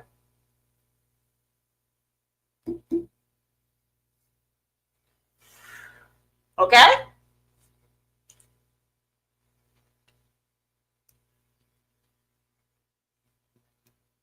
I also feel like, I don't think the age thing is so bad, but sometimes I don't even want to talk about my age. There's a lot of things that I feel I should never talk about moving forward. Like moving forward, I should never talk about it. Why do I feel this way? Because what reason am I sharing this information to a bunch of strangers online? Am I teaching something? Is someone going to learn anything? Because if they're not, then I don't need to be talking about it. So why do these people do that? Why do people tell you secrets? Why do people want to share these things with you? It's like, you show me, it's like I show you, you show me, right? That's what it's about. They play a shy game. They play a shy, timid, quiet game. Okay? All while their intentions will slip out. All while their intentions will slip out. How many people have been betrayed online? And they're devastated and they're hurt and they're confused as to what the fuck is going on, what happened. How many people got so played that they just hung out with the person? They just chill with them, and you know what I'm saying? And that person online is just spewing all this nastiness to them, and they're like, what the fuck is wrong with you, bitch? What the fuck is... Did you ever notice that that's their reaction? Like, what the fuck is wrong? It's just they keep asking that question. That's the energy of people online. That's their intentions.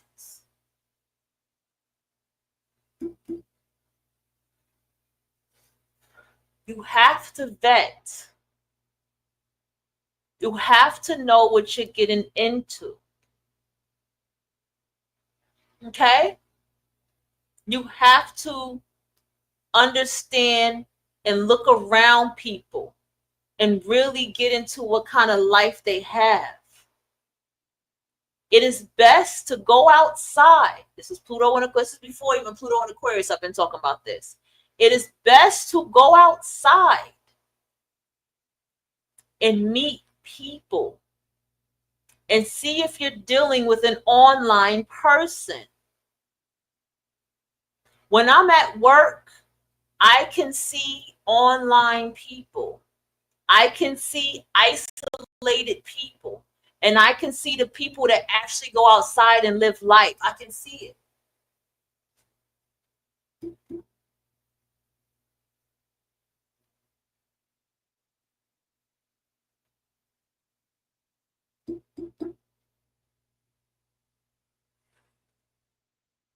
Excuse me.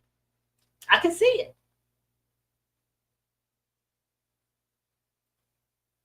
Online people push everybody out of their lives. That's the closest to them. They burn bridges with people who are the close. They don't burn bridges with the people. Who they know. They burn bridges with the people who are the closest to them. I know online people who got it out for their own goddamn siblings, and their siblings don't have a goddamn clue.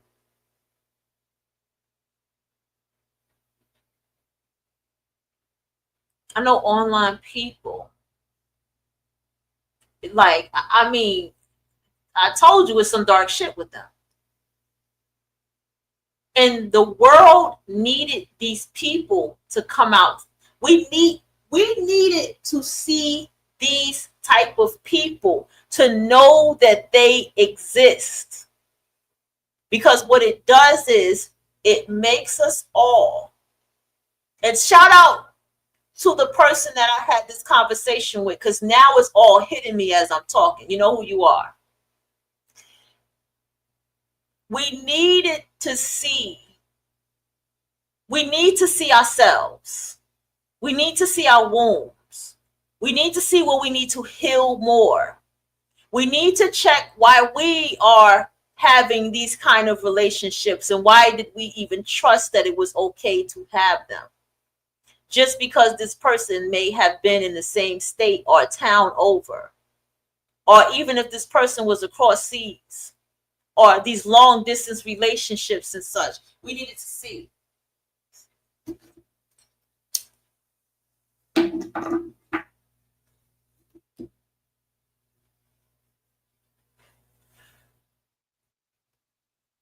And it also pushes us people to go outside more.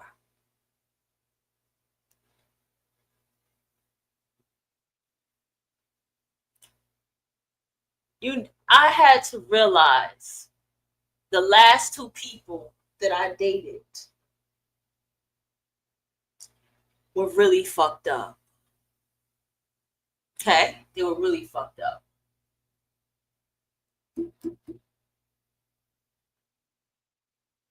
The trauma was eating them, but there was just deeper secrets that were eating them.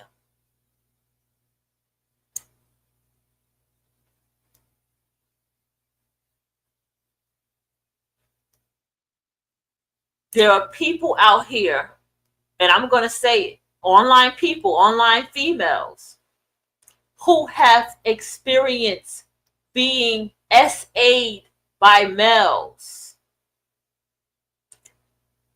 and nothing got done. No one believed them. And they lived with that. Trains ran on them, and they lived with that.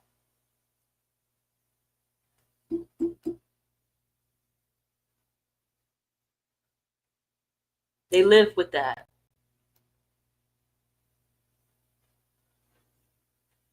So they come after you because you were wise enough not to let that happen to you.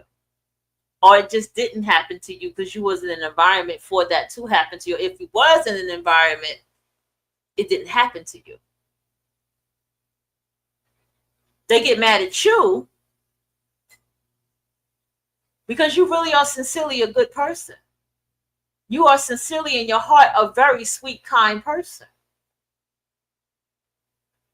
They get mad at you because you really find loving connections that you don't have to manipulate to get someone to be there for you. You can just easily have what it is that you want. They get mad at you.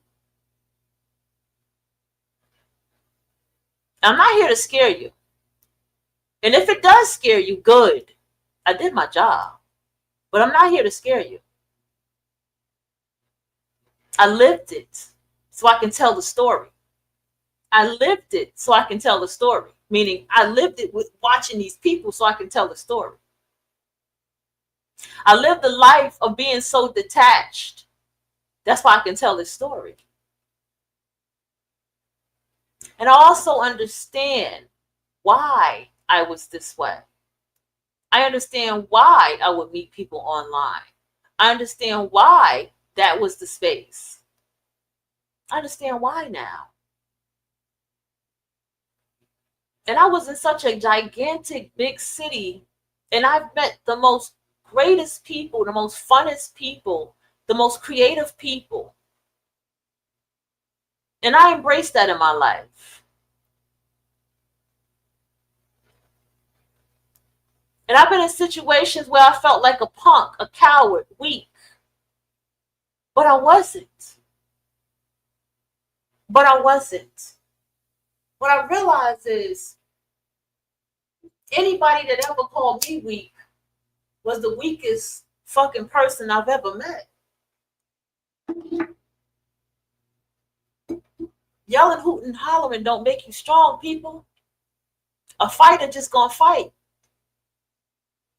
Being oversensitive to what somebody's saying don't make you tough because you cursed them out and roasted them and saying the worst thing that you can say.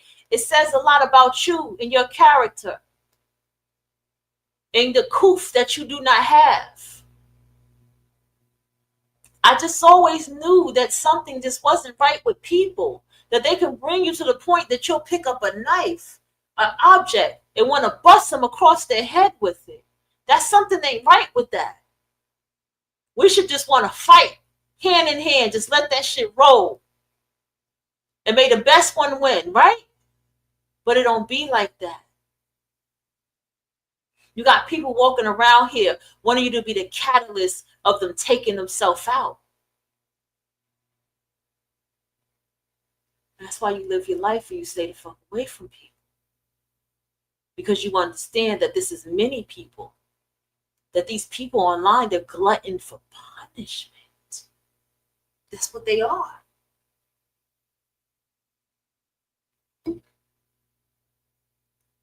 And we ain't get to the people that's adopted that's online. We ain't get to them. We ain't get to the abandoned ones. The thrown away ones.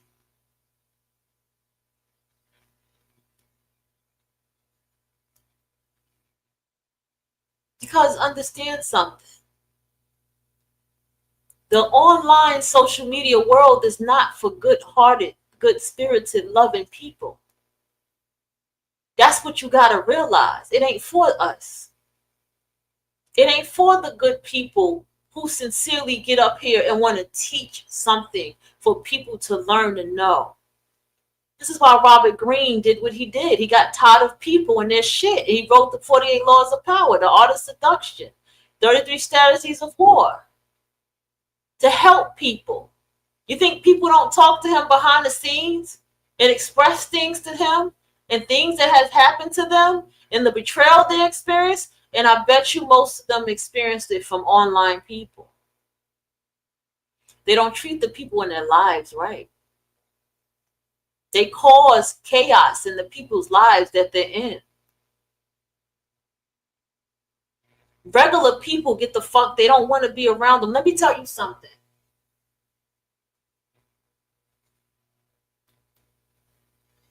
He was an online female. And this is why I had to learn what I had to learn. I should have just paid attention. You know, I should have just listened to myself. But it's okay. I was in a low place. I was in a depressed place. Okay? You got to check your emotions. I shouldn't have been on no social media at that time. Even though I was getting paid where I was at, I shouldn't have been on no social media. Okay?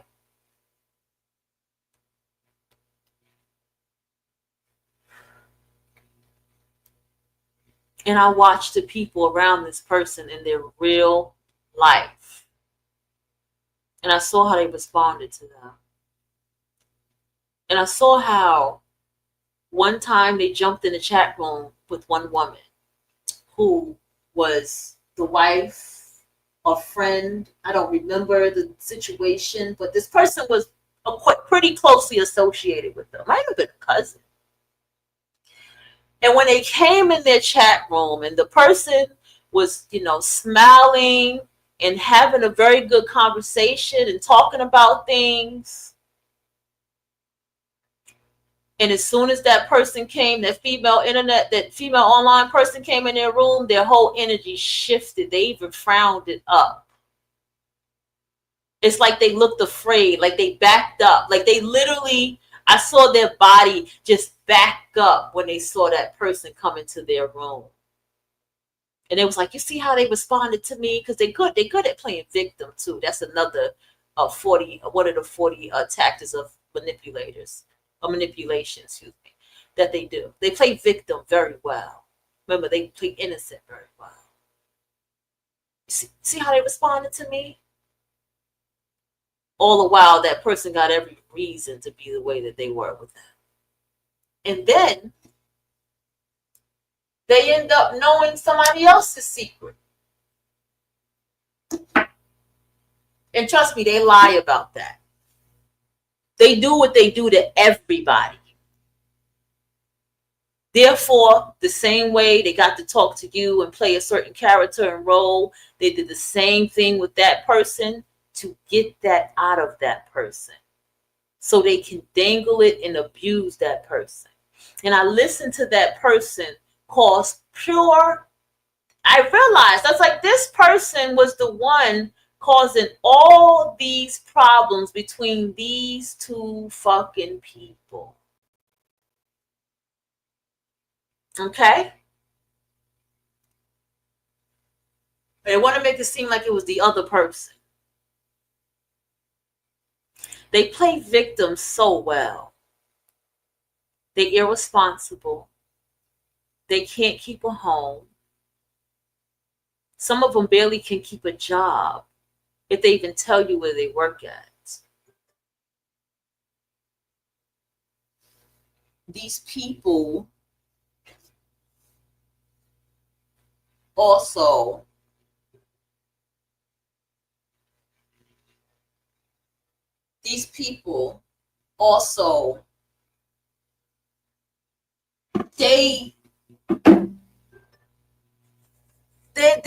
they're so damaged. They're not trying to fix it. They're not trying to get up and do something. They could talk journaling, they can talk meditation, they can talk spirituality, but internally that's not what's going on.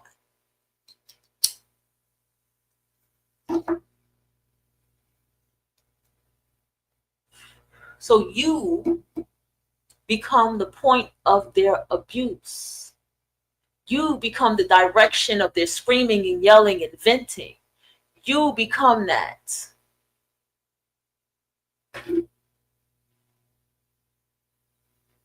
You become their punching bag.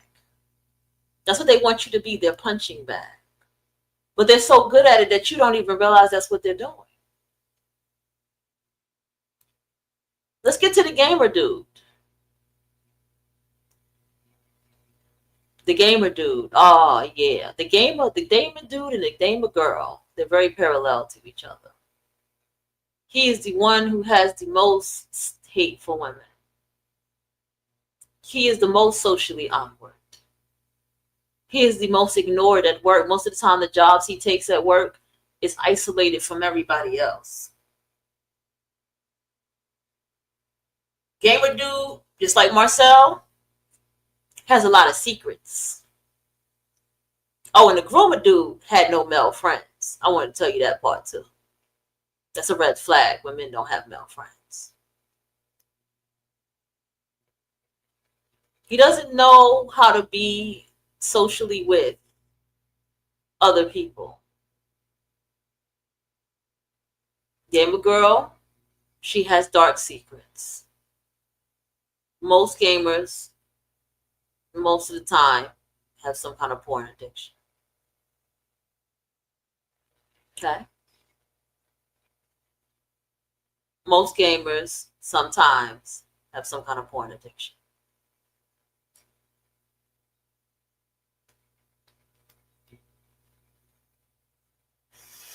And we all, most narcissists, sex is a thing with them that they really don't like because there's so much stuff around that with them, right? Gamer dude is lazy, lousy. He only does a family life, father in life thing so he can look a part of society. But he doesn't really do his part as a father behind that remote control, behind that game console, right? That's what it's called. He doesn't do a good job. And guess who Gamer Guy is with? Yeah, he's with the online female. Because see, the thing about this online female, online guy, gamer, gal, guy thing is vibrationally they still come together because they're still online people.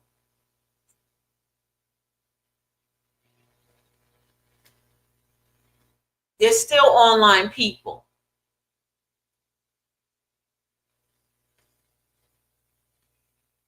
And so therefore, that's why they be together.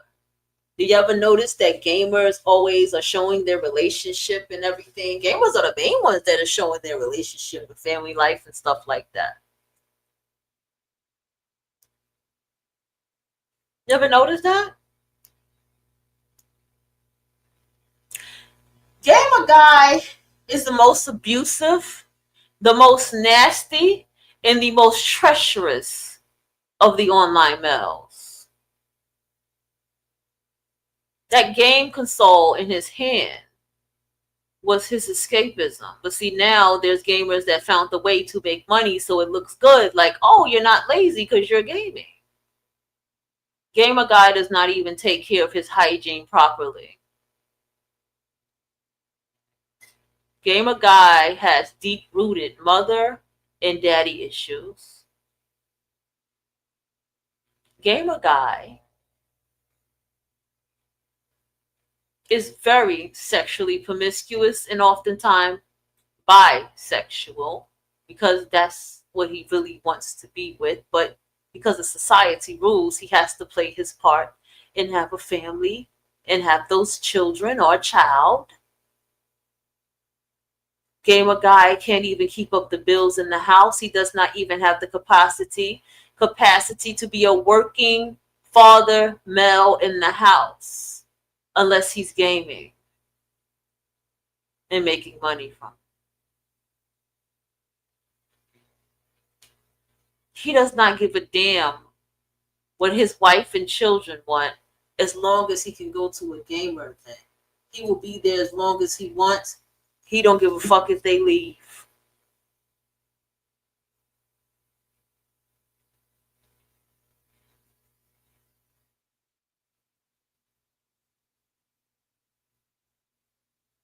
He don't give a fuck if they leave.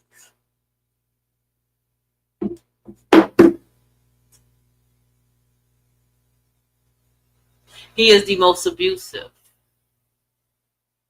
And if he's not being tamed by the woman, the online woman with them children, he is going to tear that house apart with those children. You know, the father that's beating the children, SA and the children, that's Gamer Guy. And Gamer Guy is this way, and he has dark secrets as well. Probably has a child or teen porn addiction. You know what I'm saying? Stuff like that. But see, this is when the online woman, female, comes in. Because she would know all this. And because she wants to keep and tame and keep in control of this mentally slow dude, or some kind of slow illness that he has in his brain. Because actually, the online female keeps him in a retarded state. She keeps him in a retarded state. Remember how abusive she is and how manipulating she is, right? So online girl, online female, excuse me. What's she going to do with Gamer Guy? She's going to accommodate the home for his porn addiction or his sexual appetite. So she'll put herself in a space of allowing him to be what he is as an online guy, which is collecting and being a womanizer. Do you see how it all circles around? These are your social media people. This what they be like. And then on top of that,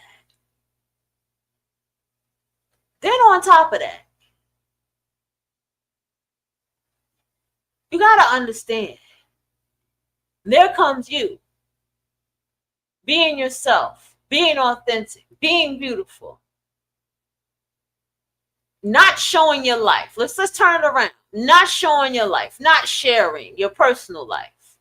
Focused on what you need to focus on, teaching what you need to teach. So how do you become their target? Why do you become their target? Because they hate the happiness. They hate the life choices that you made. They hate that you picked up a book. They hate you. And they're going to try to project their own inner turmoil on you every chance that they can get when that mask slips. And oh boy, that mask will motherfucking slip. They don't want to meet you because they really want to be your friend.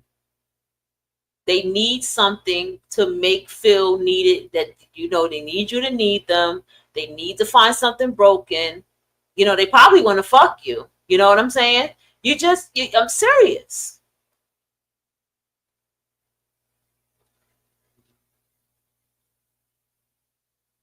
And don't be triggered. If you're finding yourself that you was an online person and you're looking at all your relationships, why do you think people talk the way they do online? Why do you think people say the things that they say from online?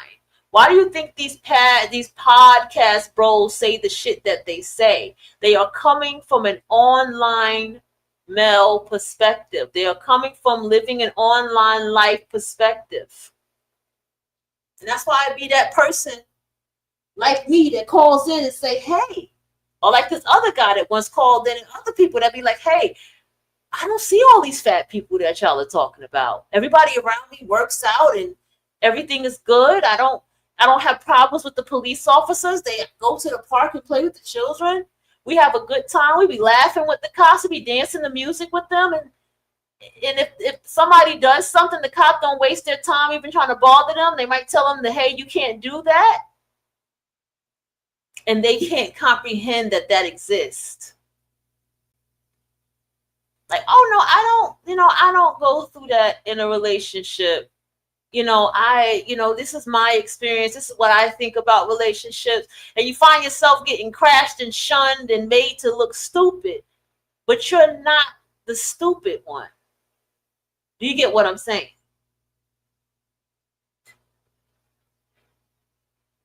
The divested Black women are online women. That's why they spew so much hate. That's why they say the horrible things they say behind the microphone. That's why y'all get so goddamn triggered.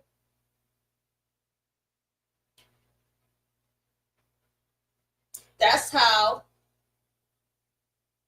y'all get so triggered. Because all of that hate they've been harboring. I used to sit here with myself and say, why are they so triggering? If they're just expressing themselves, why is it so triggering when they say the N-word with the hard R? Why is that so triggering? Let me try that. Let me see how that works. And I'll stop doing that shit. Because I'm grown. Why is it so triggering when they say shit log and this and that? Why is that so triggering? I did that shit. With that coven shit. I did that shit. I said some divested zealot shit on this motherfucker with this white bitch with this. You know what I'm saying? It felt good. But it made everybody else in the room look at me like, oh, what the fuck? What the fuck? You know that reaction I told you online people get, like, what the fuck is wrong with you? Something is fucking wrong with you. Yeah. Because that's hate that they've been harboring. That's hate that they've been letting fester. That guilt, that shame, that anger that's been festering inside of them that they did not do nothing healthy with. The nastiness that they spew on the panel towards you and don't even know you. The nastiness that they spew behind the wall on their Patreon.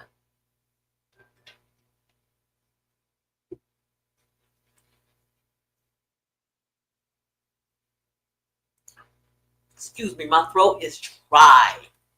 Okay, I had to get that out. Oh, my voice got so deep. My throat is dry. No coffee today. We're just gonna no coffee today.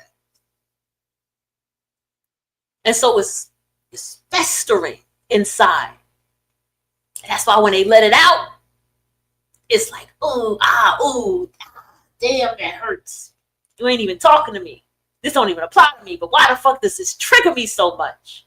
Why do I feel uncomfortable when she talks, when they talk? And why this whole person did a channel talking about how evil they are and how they're terrorists?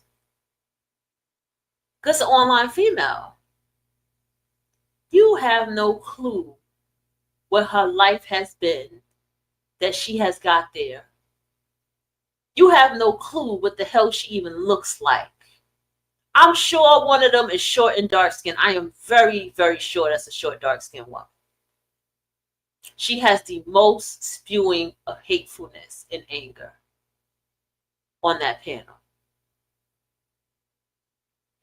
These people betray people. It's in their nature. They get off from it. It is where they can get their little lick back with people. They betray people. Trust me, they do not care.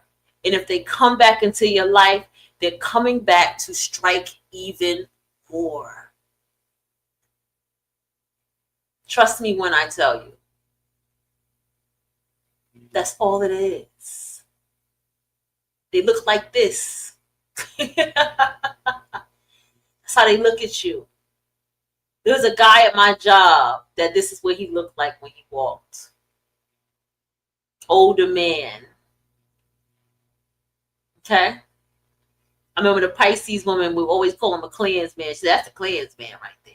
I just know. Pisces woman would say that all the time. Older Pisces. She's like, that's a Klansman right there. That's definitely older man. I would talk to him all the time. But it was just so fucked up what happened to him. At the job, anyway. Here's another thing. He lived a life of drugs and all kind of shit, too. You know. Heavy ass drugs. heavy drugs of his time type drugs. And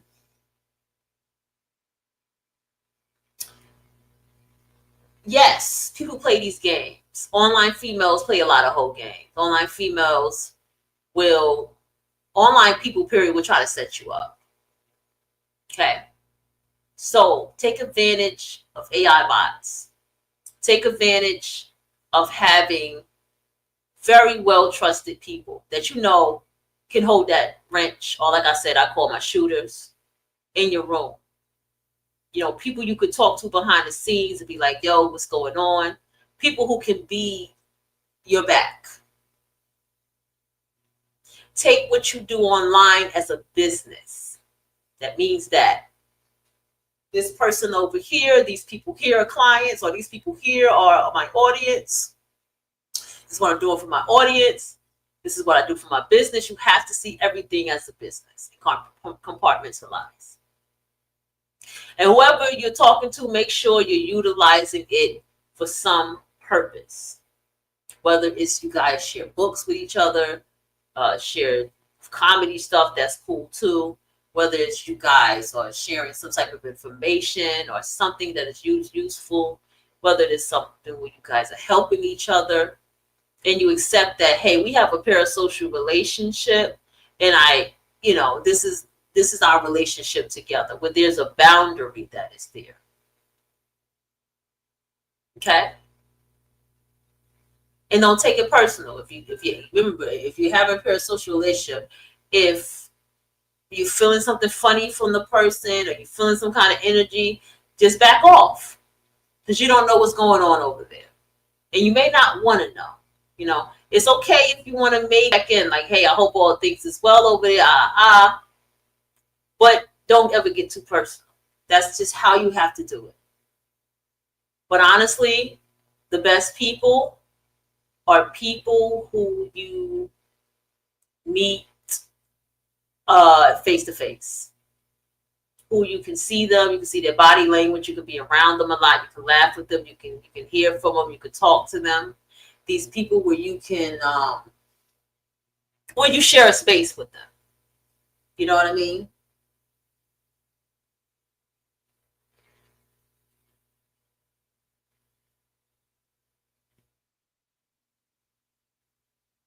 Yeah.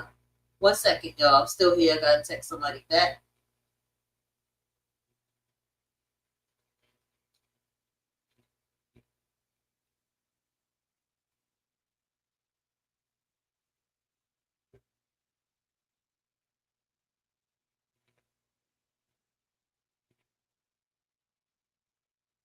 Okay. It's okay. I'm back.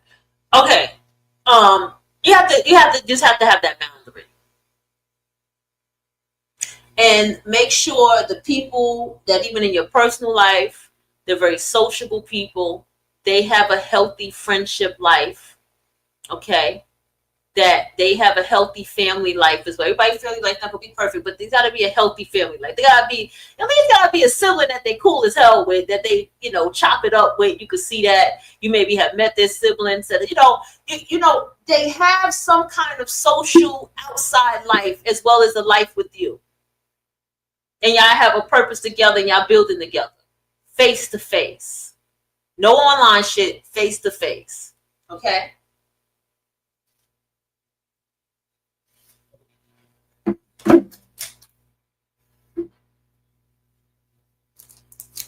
That's what I'm saying.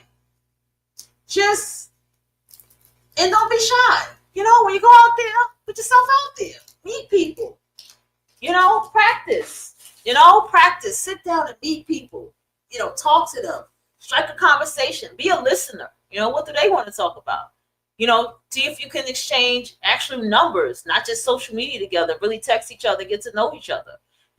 Really go out there and go into social spaces where it's for people to meet people and things like that. There's a whole app, is it still up? It's called meetup.com. Is that still available? Take advantage of these little events and things like that to really meet people. And then really start realizing, okay, is this a social media person? Are they honest about it? Is this, what I'm saying? So you can be in the physical space and realm of people. Because I don't like them.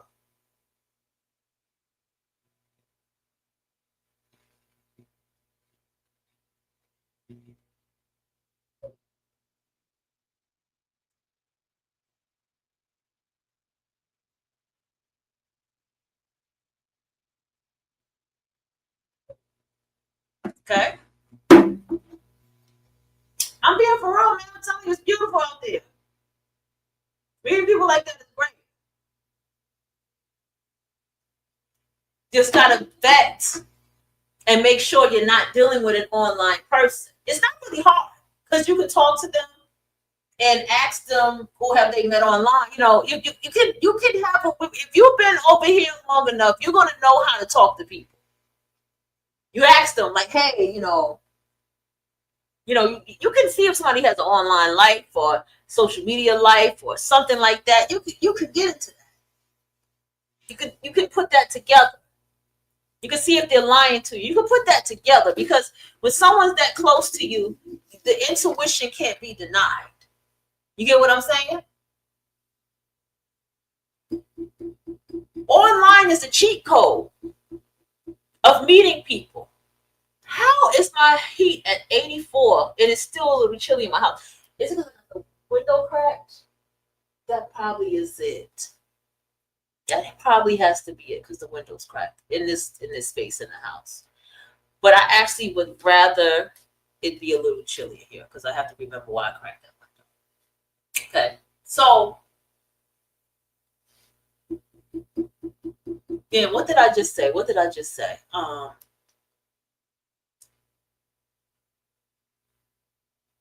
Cheat code. It's a cheat code of really sincerely getting to know somebody on a sincere level. And that is why the online male and the online female uses this platform to do such nastiness. Because this is where they get their practice, people. They're doing it to the people in their real lives, but they're really doing it to you. That's where they get their practice at. I got another case. Oh, this is when I was at a very low place in my life, but I'm going to tell this story. We're going to call this one the Black Redneck, who lied about their name, and I don't believe their name was the name that they said. But this was the Black Redneck. Let me tell you about the Black Redneck. This one is a nasty. This one is an ugly one.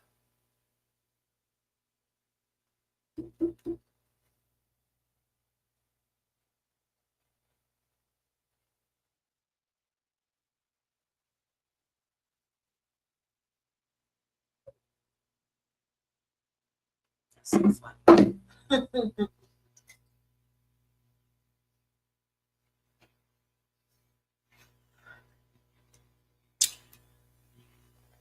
This Black Redneck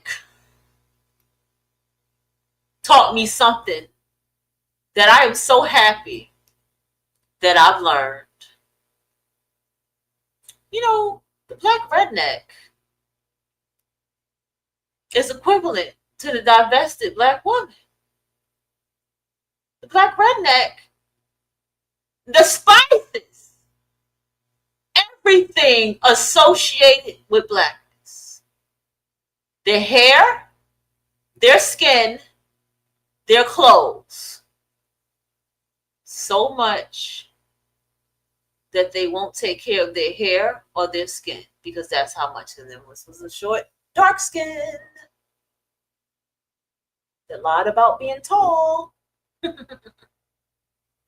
Lied about being tall, short and dark skin.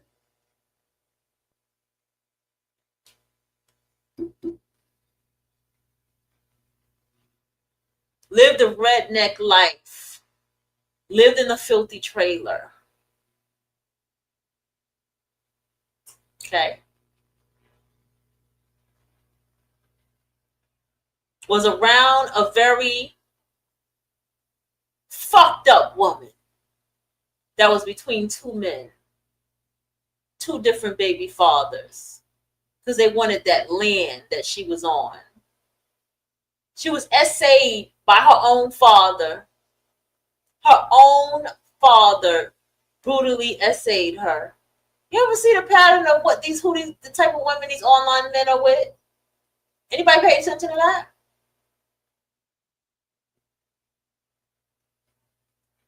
And see, I didn't pay attention enough to see that when this person would do a filter, it was a filter of a white face. Ooh, that's deep, right?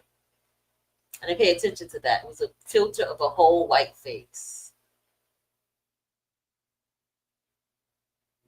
The black redneck despises black culture, and they hate the black male the most.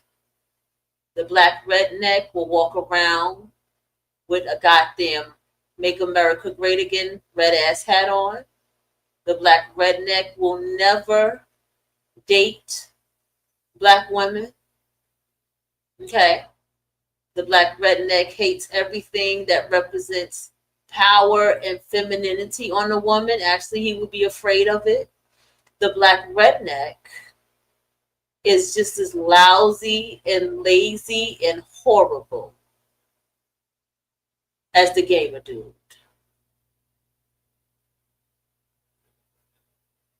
The black redneck will go online and do some kind of money thing and give away, take your money and never give you nothing.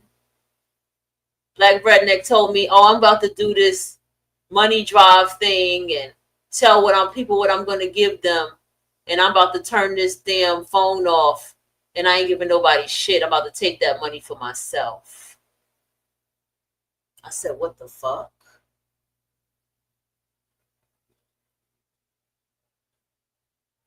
I said, "What the fuck?"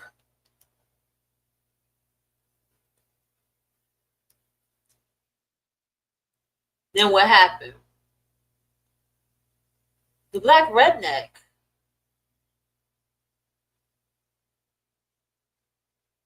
is jealous, envious. He admires the white male. He'll take abuse and disrespect from the white male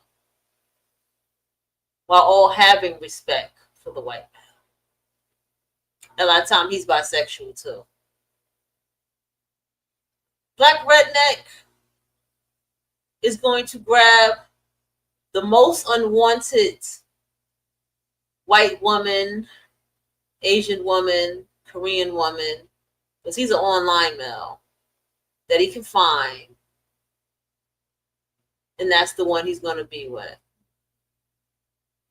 He does not have a respected social life. Most of the time he's drugs.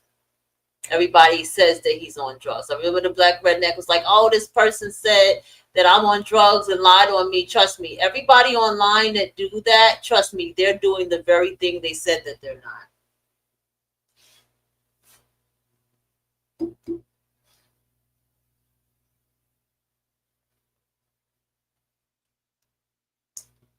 Trust me, excuse me, silence.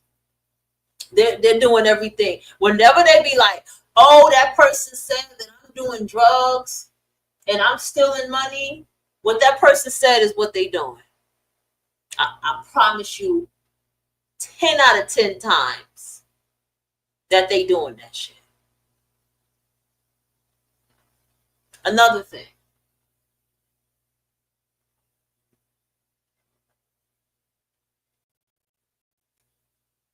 Another thing.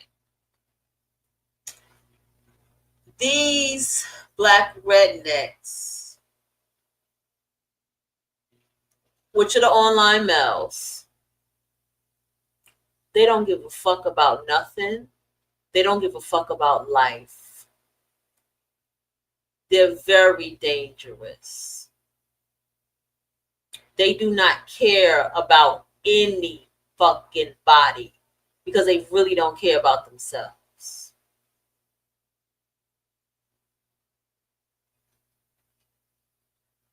You know that skit by Dave Chappelle with the KKK blind man? And when they put, that's him. That's the black redneck.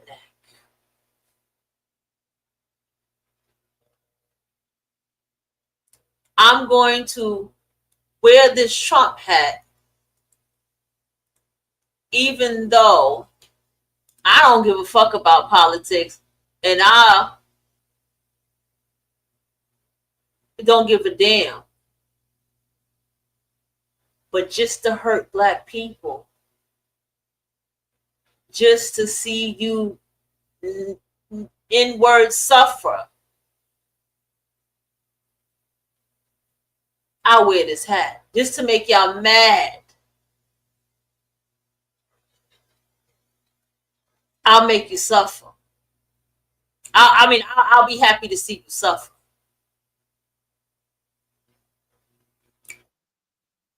That's the black redneck. Okay.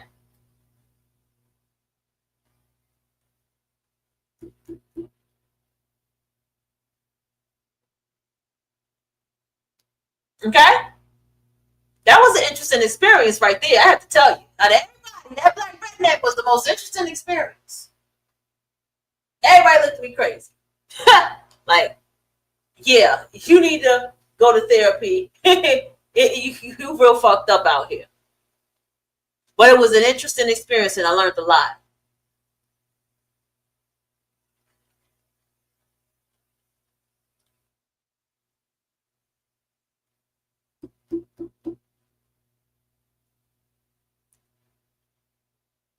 They probably don't give a fuck about politics.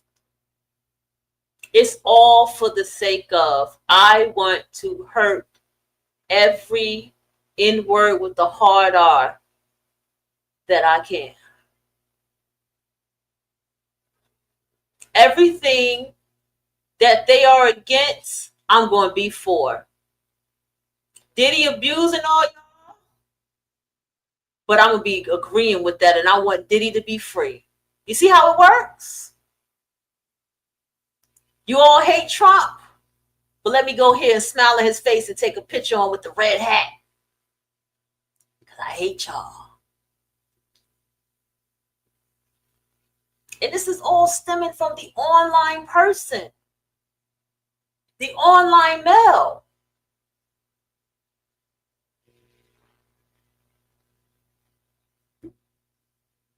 I didn't even get to the foster care part. I believe he came from an orphanage. He claimed that his parents were doctors. I believe he came from an orphanage. Nobody likes them. Nobody wants them around.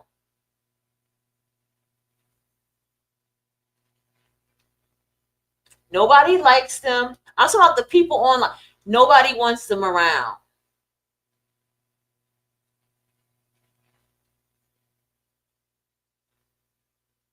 There's a guy at my job. He really doesn't like me. He has a very jealous spirit about him. Every time he talks, he's like, I don't know how he got her. I really wanted to be with her, but I don't understand how he got her. He's short and dark skinned, by the way. I don't know how he got her. I really wanted to be with her. And he makes it his business to talk down, very down, and tell people business as fast as he can. Well, when I hung out with him, he started just cheating on his girlfriend and this, that, and the third. I think he was talking about another coworker when he was telling that story. He's like, yeah, I tried to speak Spanish to this girl, but I thought she spoke English a little bit because I had really liked it and I was trying to get with her, but yeah, whatever. This is what he was doing.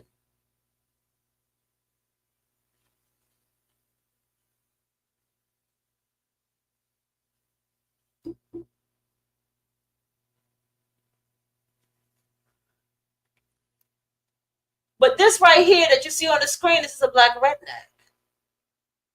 Look at how he wears his hair.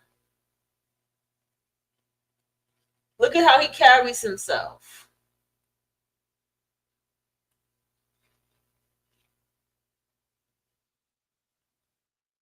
They rile up things. They're going to work against everything that black people want to do. And you got to understand, look, he's online. He has videos. You see what I'm saying? He's out there. He's okay. These are the shirts. These are the shirts he's selling.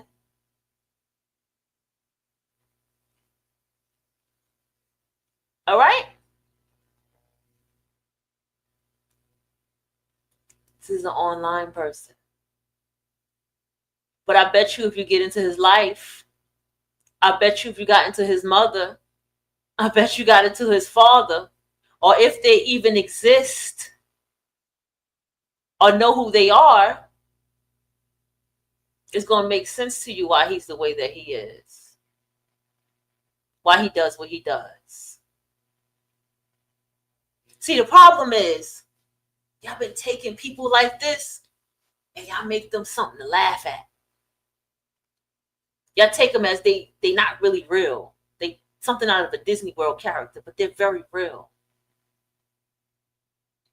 And this is the same thing I've been telling everybody. These are the same people who are the infiltrators of black communities. They are the distractors. See, the thing is, they don't have all this, what he's doing, going on. But they'll wear the Black Lives Matter shirts and the hats and stuff. But this is what they are on the inside.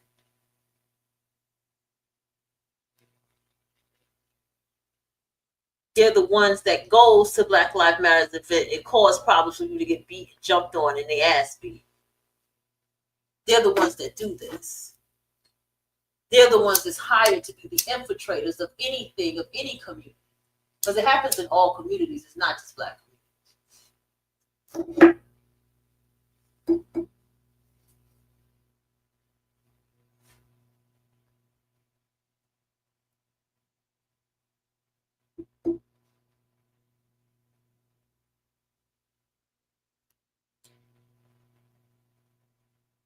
And another thing. This is a divested black woman.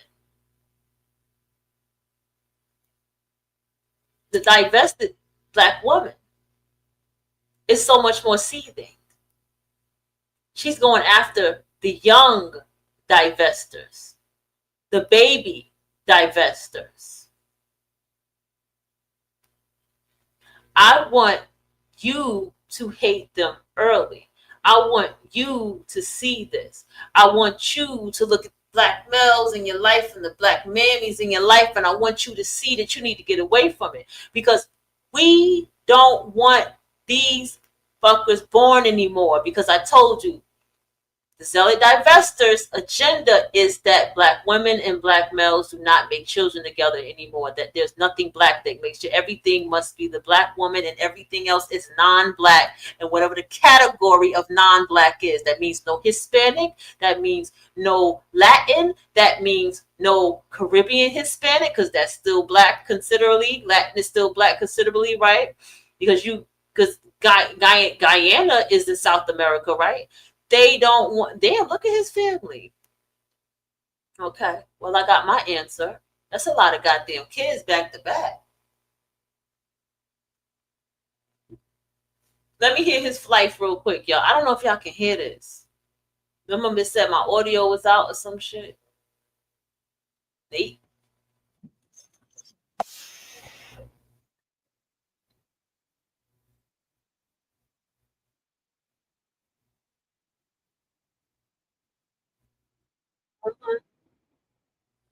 y'all hear this? I don't know. Right. We cut trees. Support now.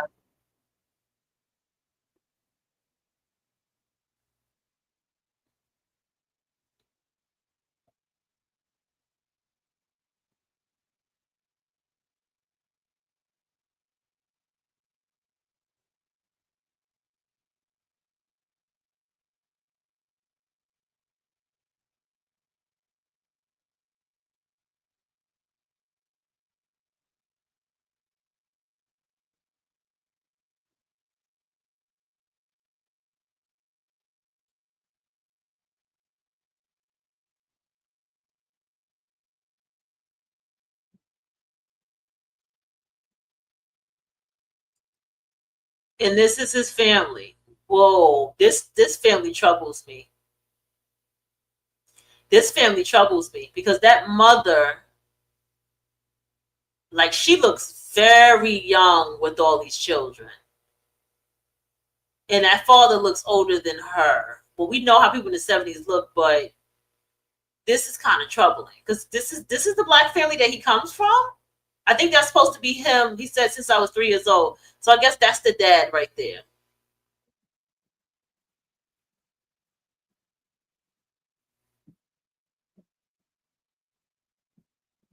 Oh, okay. He's very like hardcore Christian and shit. Okay, I'm not falling for that either. The online male is very religious too. I didn't mention that. He can be extremely religious too. Um, the thing about religious rednecks is you have to, a lot of those books say that you're cursed black. It literally says that in the Bible that you're cursed black. Okay, so they believe that. They hate themselves. They hate themselves. And what makes them hate themselves more is the fact that when I walk outside, I have to be associated with black culture, and I hate it. I don't want to be associated with it. So that's why it's this extremity, okay, with these black rednecks. All right, so black rednecks, we're going to go ahead and get off of them. I can't drag this no more.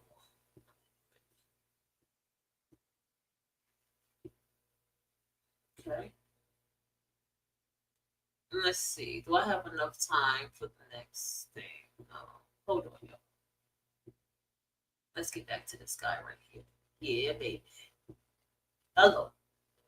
Let's get this. I ain't want to keep dragging the black redneck thing. All right, so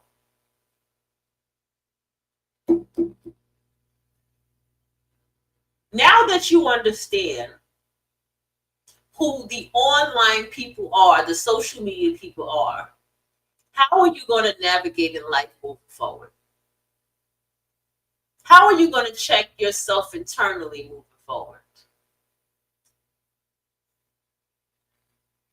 How are you going to build your platforms? If for those of you who host shows or anything, how are you going to have it where people are not so easily accessible to you? Where are you going to set, number one, where are you going to set your boundaries? Do you have an online friend right now? Do you feel like you need to assess boundaries? Was I triggering you? Were you starting to think about the things I said? Maybe start with a conversation, or maybe not.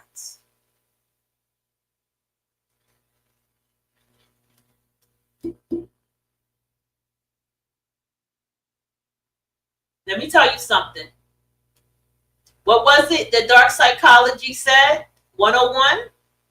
Sympathy, guilt equals obligation. Sympathy plus guilt equals obligation. The sympathy that you have is the guilt you're going to have from the sympathy, which breeds obligation, right? So don't have sympathy for anyone, okay? Don't have sympathy for anyone. Don't even have sympathy for yourself, okay? I'm being for real. Get up off your ass, toughen up, get through it, cry it out, punch it out, scream it out, whatever. But get through it by yourself or with your therapist, okay? After you do that, right? I had to laugh about that one. I'm serious. But you have to understand why you may be reflecting having someone like that in your life. But when you have sympathy, don't have it. You are to observe. You are to analyze. You are to be a watcher on the wall, right? And what you ought to do is you to look around at the life experiences around them. Is the relationship that they're in disarray? What is their relationship with their family and or friends? Are they always talking shit about a friend? Do they always have a complaint about a friend? Do they have a family member that they talk about? Pay attention to life around this person. What is their relationship at work?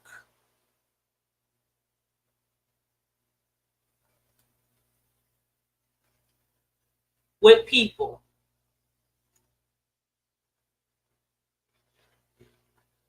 Where do they don't access their boundaries? Where do they allow themselves to be used? It's all of these different things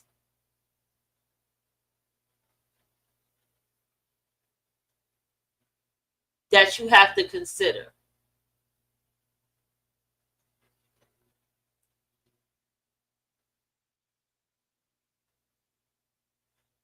Okay?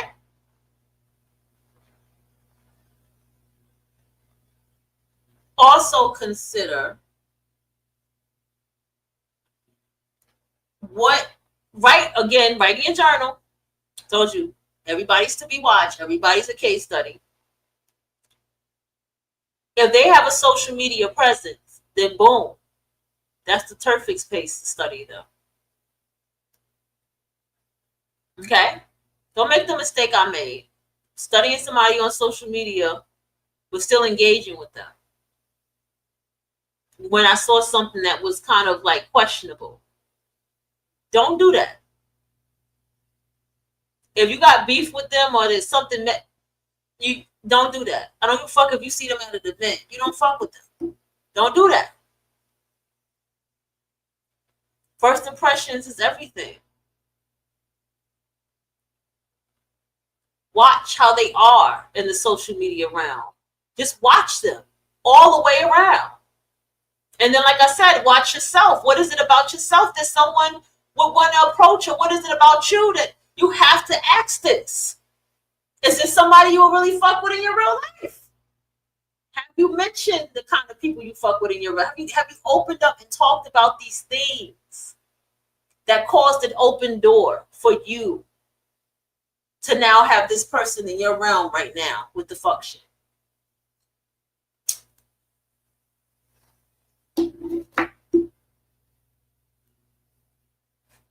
Gotta look at that.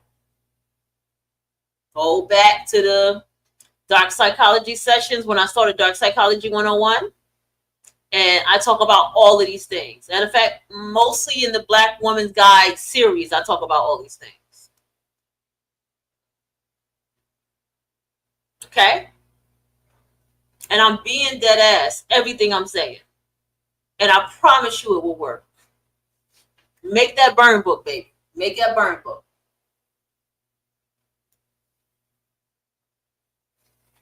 What if you are in this moment realizing I'm dating an online male or I'm dating an online female, and I see these traits and I see these patterns, I'm going to y'all who's dating them. Now, I'm not saying you can't be with them, but you're going to have to take your time. You're going to have to fall back. You're going to have to dig a little deeper. Take it to the drawing board. How did they meet you? Because one thing is, like I told you, their faces always slip. Now, if you are a person dating somebody from online and you have an online presence, you really have to be more careful. Do you understand what I'm saying to you? This is why, if you notice, anybody who has any type of media presence, they have people they keep in their life for a very long time, or they have somebody in their life that that they've met on their own terms. And this is a very trustworthy person in their life, and they keep it that way. And they keep them very private. Another thing is, if you are dealing in an online relationship, or you feel like you're with an online person, from the descriptions that I gave you, I cannot be your therapist, and I hope you do have a therapist to really dig into where this person came from and why you did attract them, and what state of mind and or emotional situation were you in when you met this person. That's the best thing that I can help you with.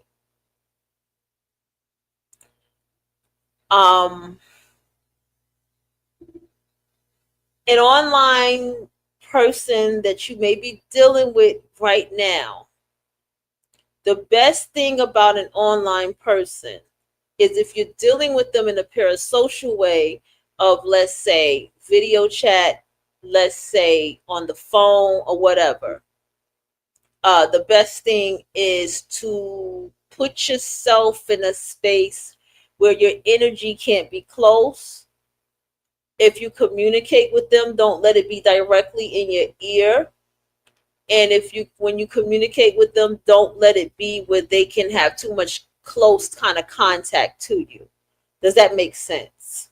So if you're on the phone with them, make sure they're on the speaker, because when you're on the speaker, you can feel and fill out a little bit more of that person and they're talking and how they're talking. When you are on video chat, if you can try to avoid video chat for a bit, for whatever reason you can avoid it, that'd be the best thing. You just have to pull your energy away. Once you figure out what's the intentions, why this person is here, maybe if why you even like them, you see, you have to check that. I am in no way trying to insult anyone or make anyone feel stupid. I'm in no way trying to make anyone be fear-mongering or anything. I'm only here to help through my personal experiences. Pay attention to the questions that you ask that they avoid. Pay attention to the questions that they ask you.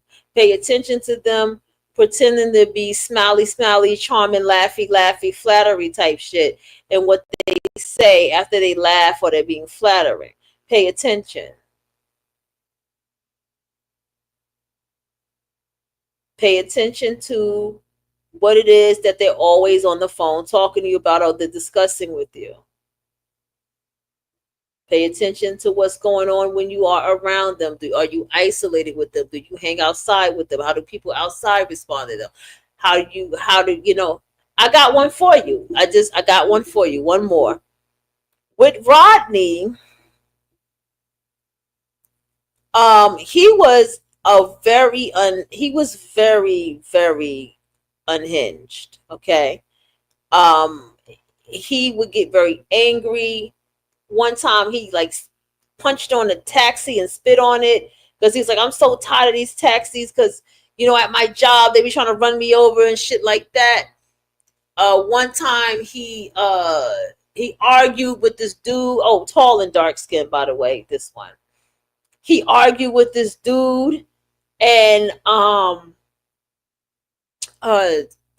it was crazy because the dude pulled out a weapon and shit. It was crazy. And he would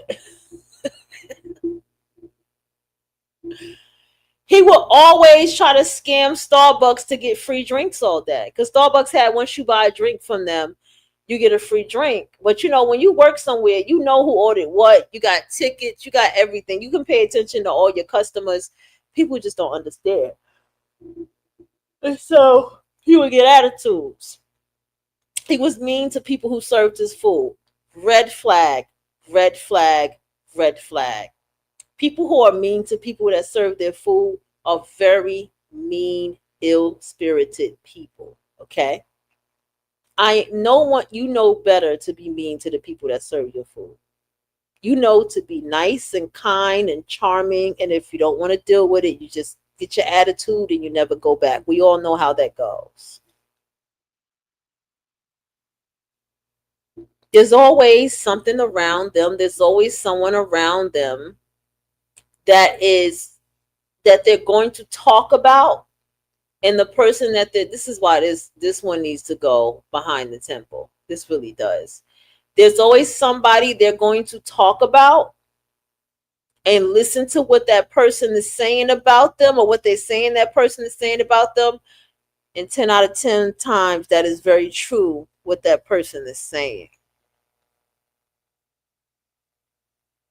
That's them subconsciously telling on themselves without telling on themselves.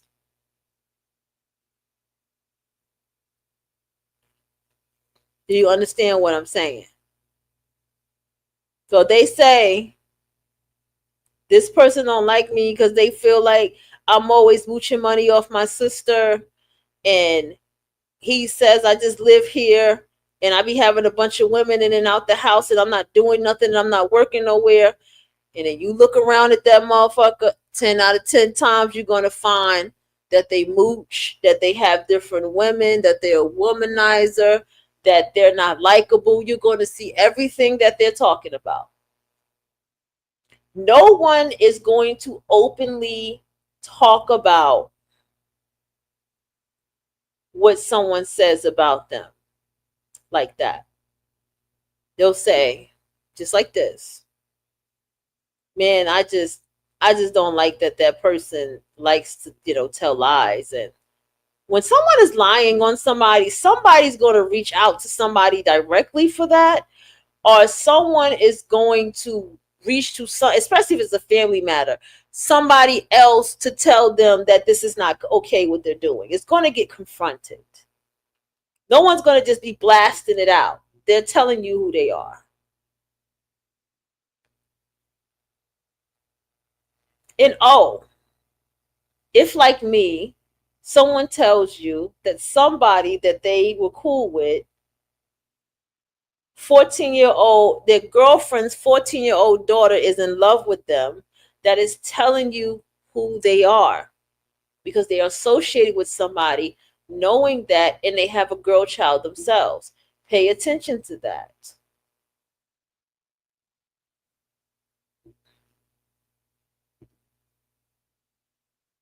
Don't ignore anything. And don't engage in arguments with them. Do not engage. That is what they love. That's what they want. They want to get you riled up. They're going to make sure you know that they remember when you did this, and they remember when you did that, and I remember this and that. And they do that when you express some kind of transformation and change. Oh, I remember when you was like this and that, because that's because you're changing and they're not. That's what the I remember people are, because a lot of times the I remember that they do is because their life is at a standstill, is stagnant, while your life is rolling on a high flying disc, in the words of Abraham Hicks. That's why they do that. Again, 40 tactics of manipulators. And that's one of it right there. That was not really mentioned, but that's one of them right there. So reverse psych. It's number 2, the reverse psychology, right?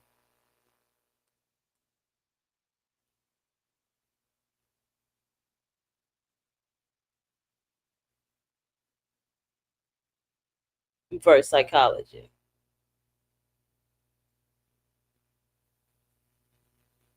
Okay. Another thing.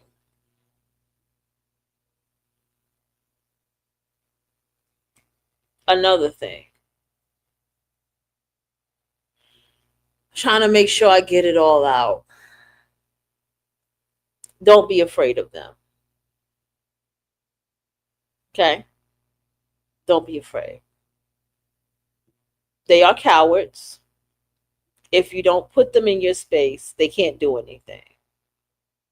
Their way of getting you is always going to be by way of other people, because their goal is to hurt you, humiliate you, and make you look like the scum that they are. Okay? You have to stay focused on what you're doing. You have to stay focused on yourself. You have to stay focused on your mission. And when you continue to look busy and continues to stay busy and continue to keep them in the boundary place, always have an extra phone number that someone can call you on. Don't even mention it as a business number. Just that's one of your numbers. However you decide to do it.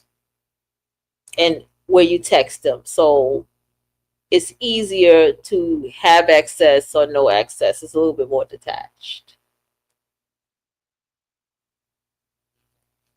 You feel it you feel it down in you. Something ain't right with this motherfucker. And guaranteed you something ain't right. And a lot of times they're lying. A lot of times they're narcissists and they're marrying you. A lot of times they're leeches. But they're very good at making you look like you want them. They're very good at making you feel like you're chasing them. They're very, very good at that.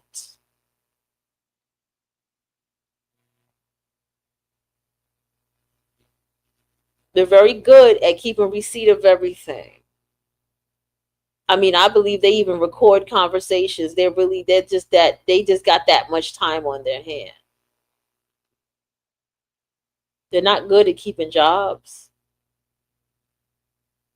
They're not good at getting up properly to go to work. They're not good at life, no matter how good they present it. Yeah, I might have to take this conversation into the temple. I gave y'all a lot of G on this one. Anyway, y'all, take care of yourself. I'm out of here. Yeah, man.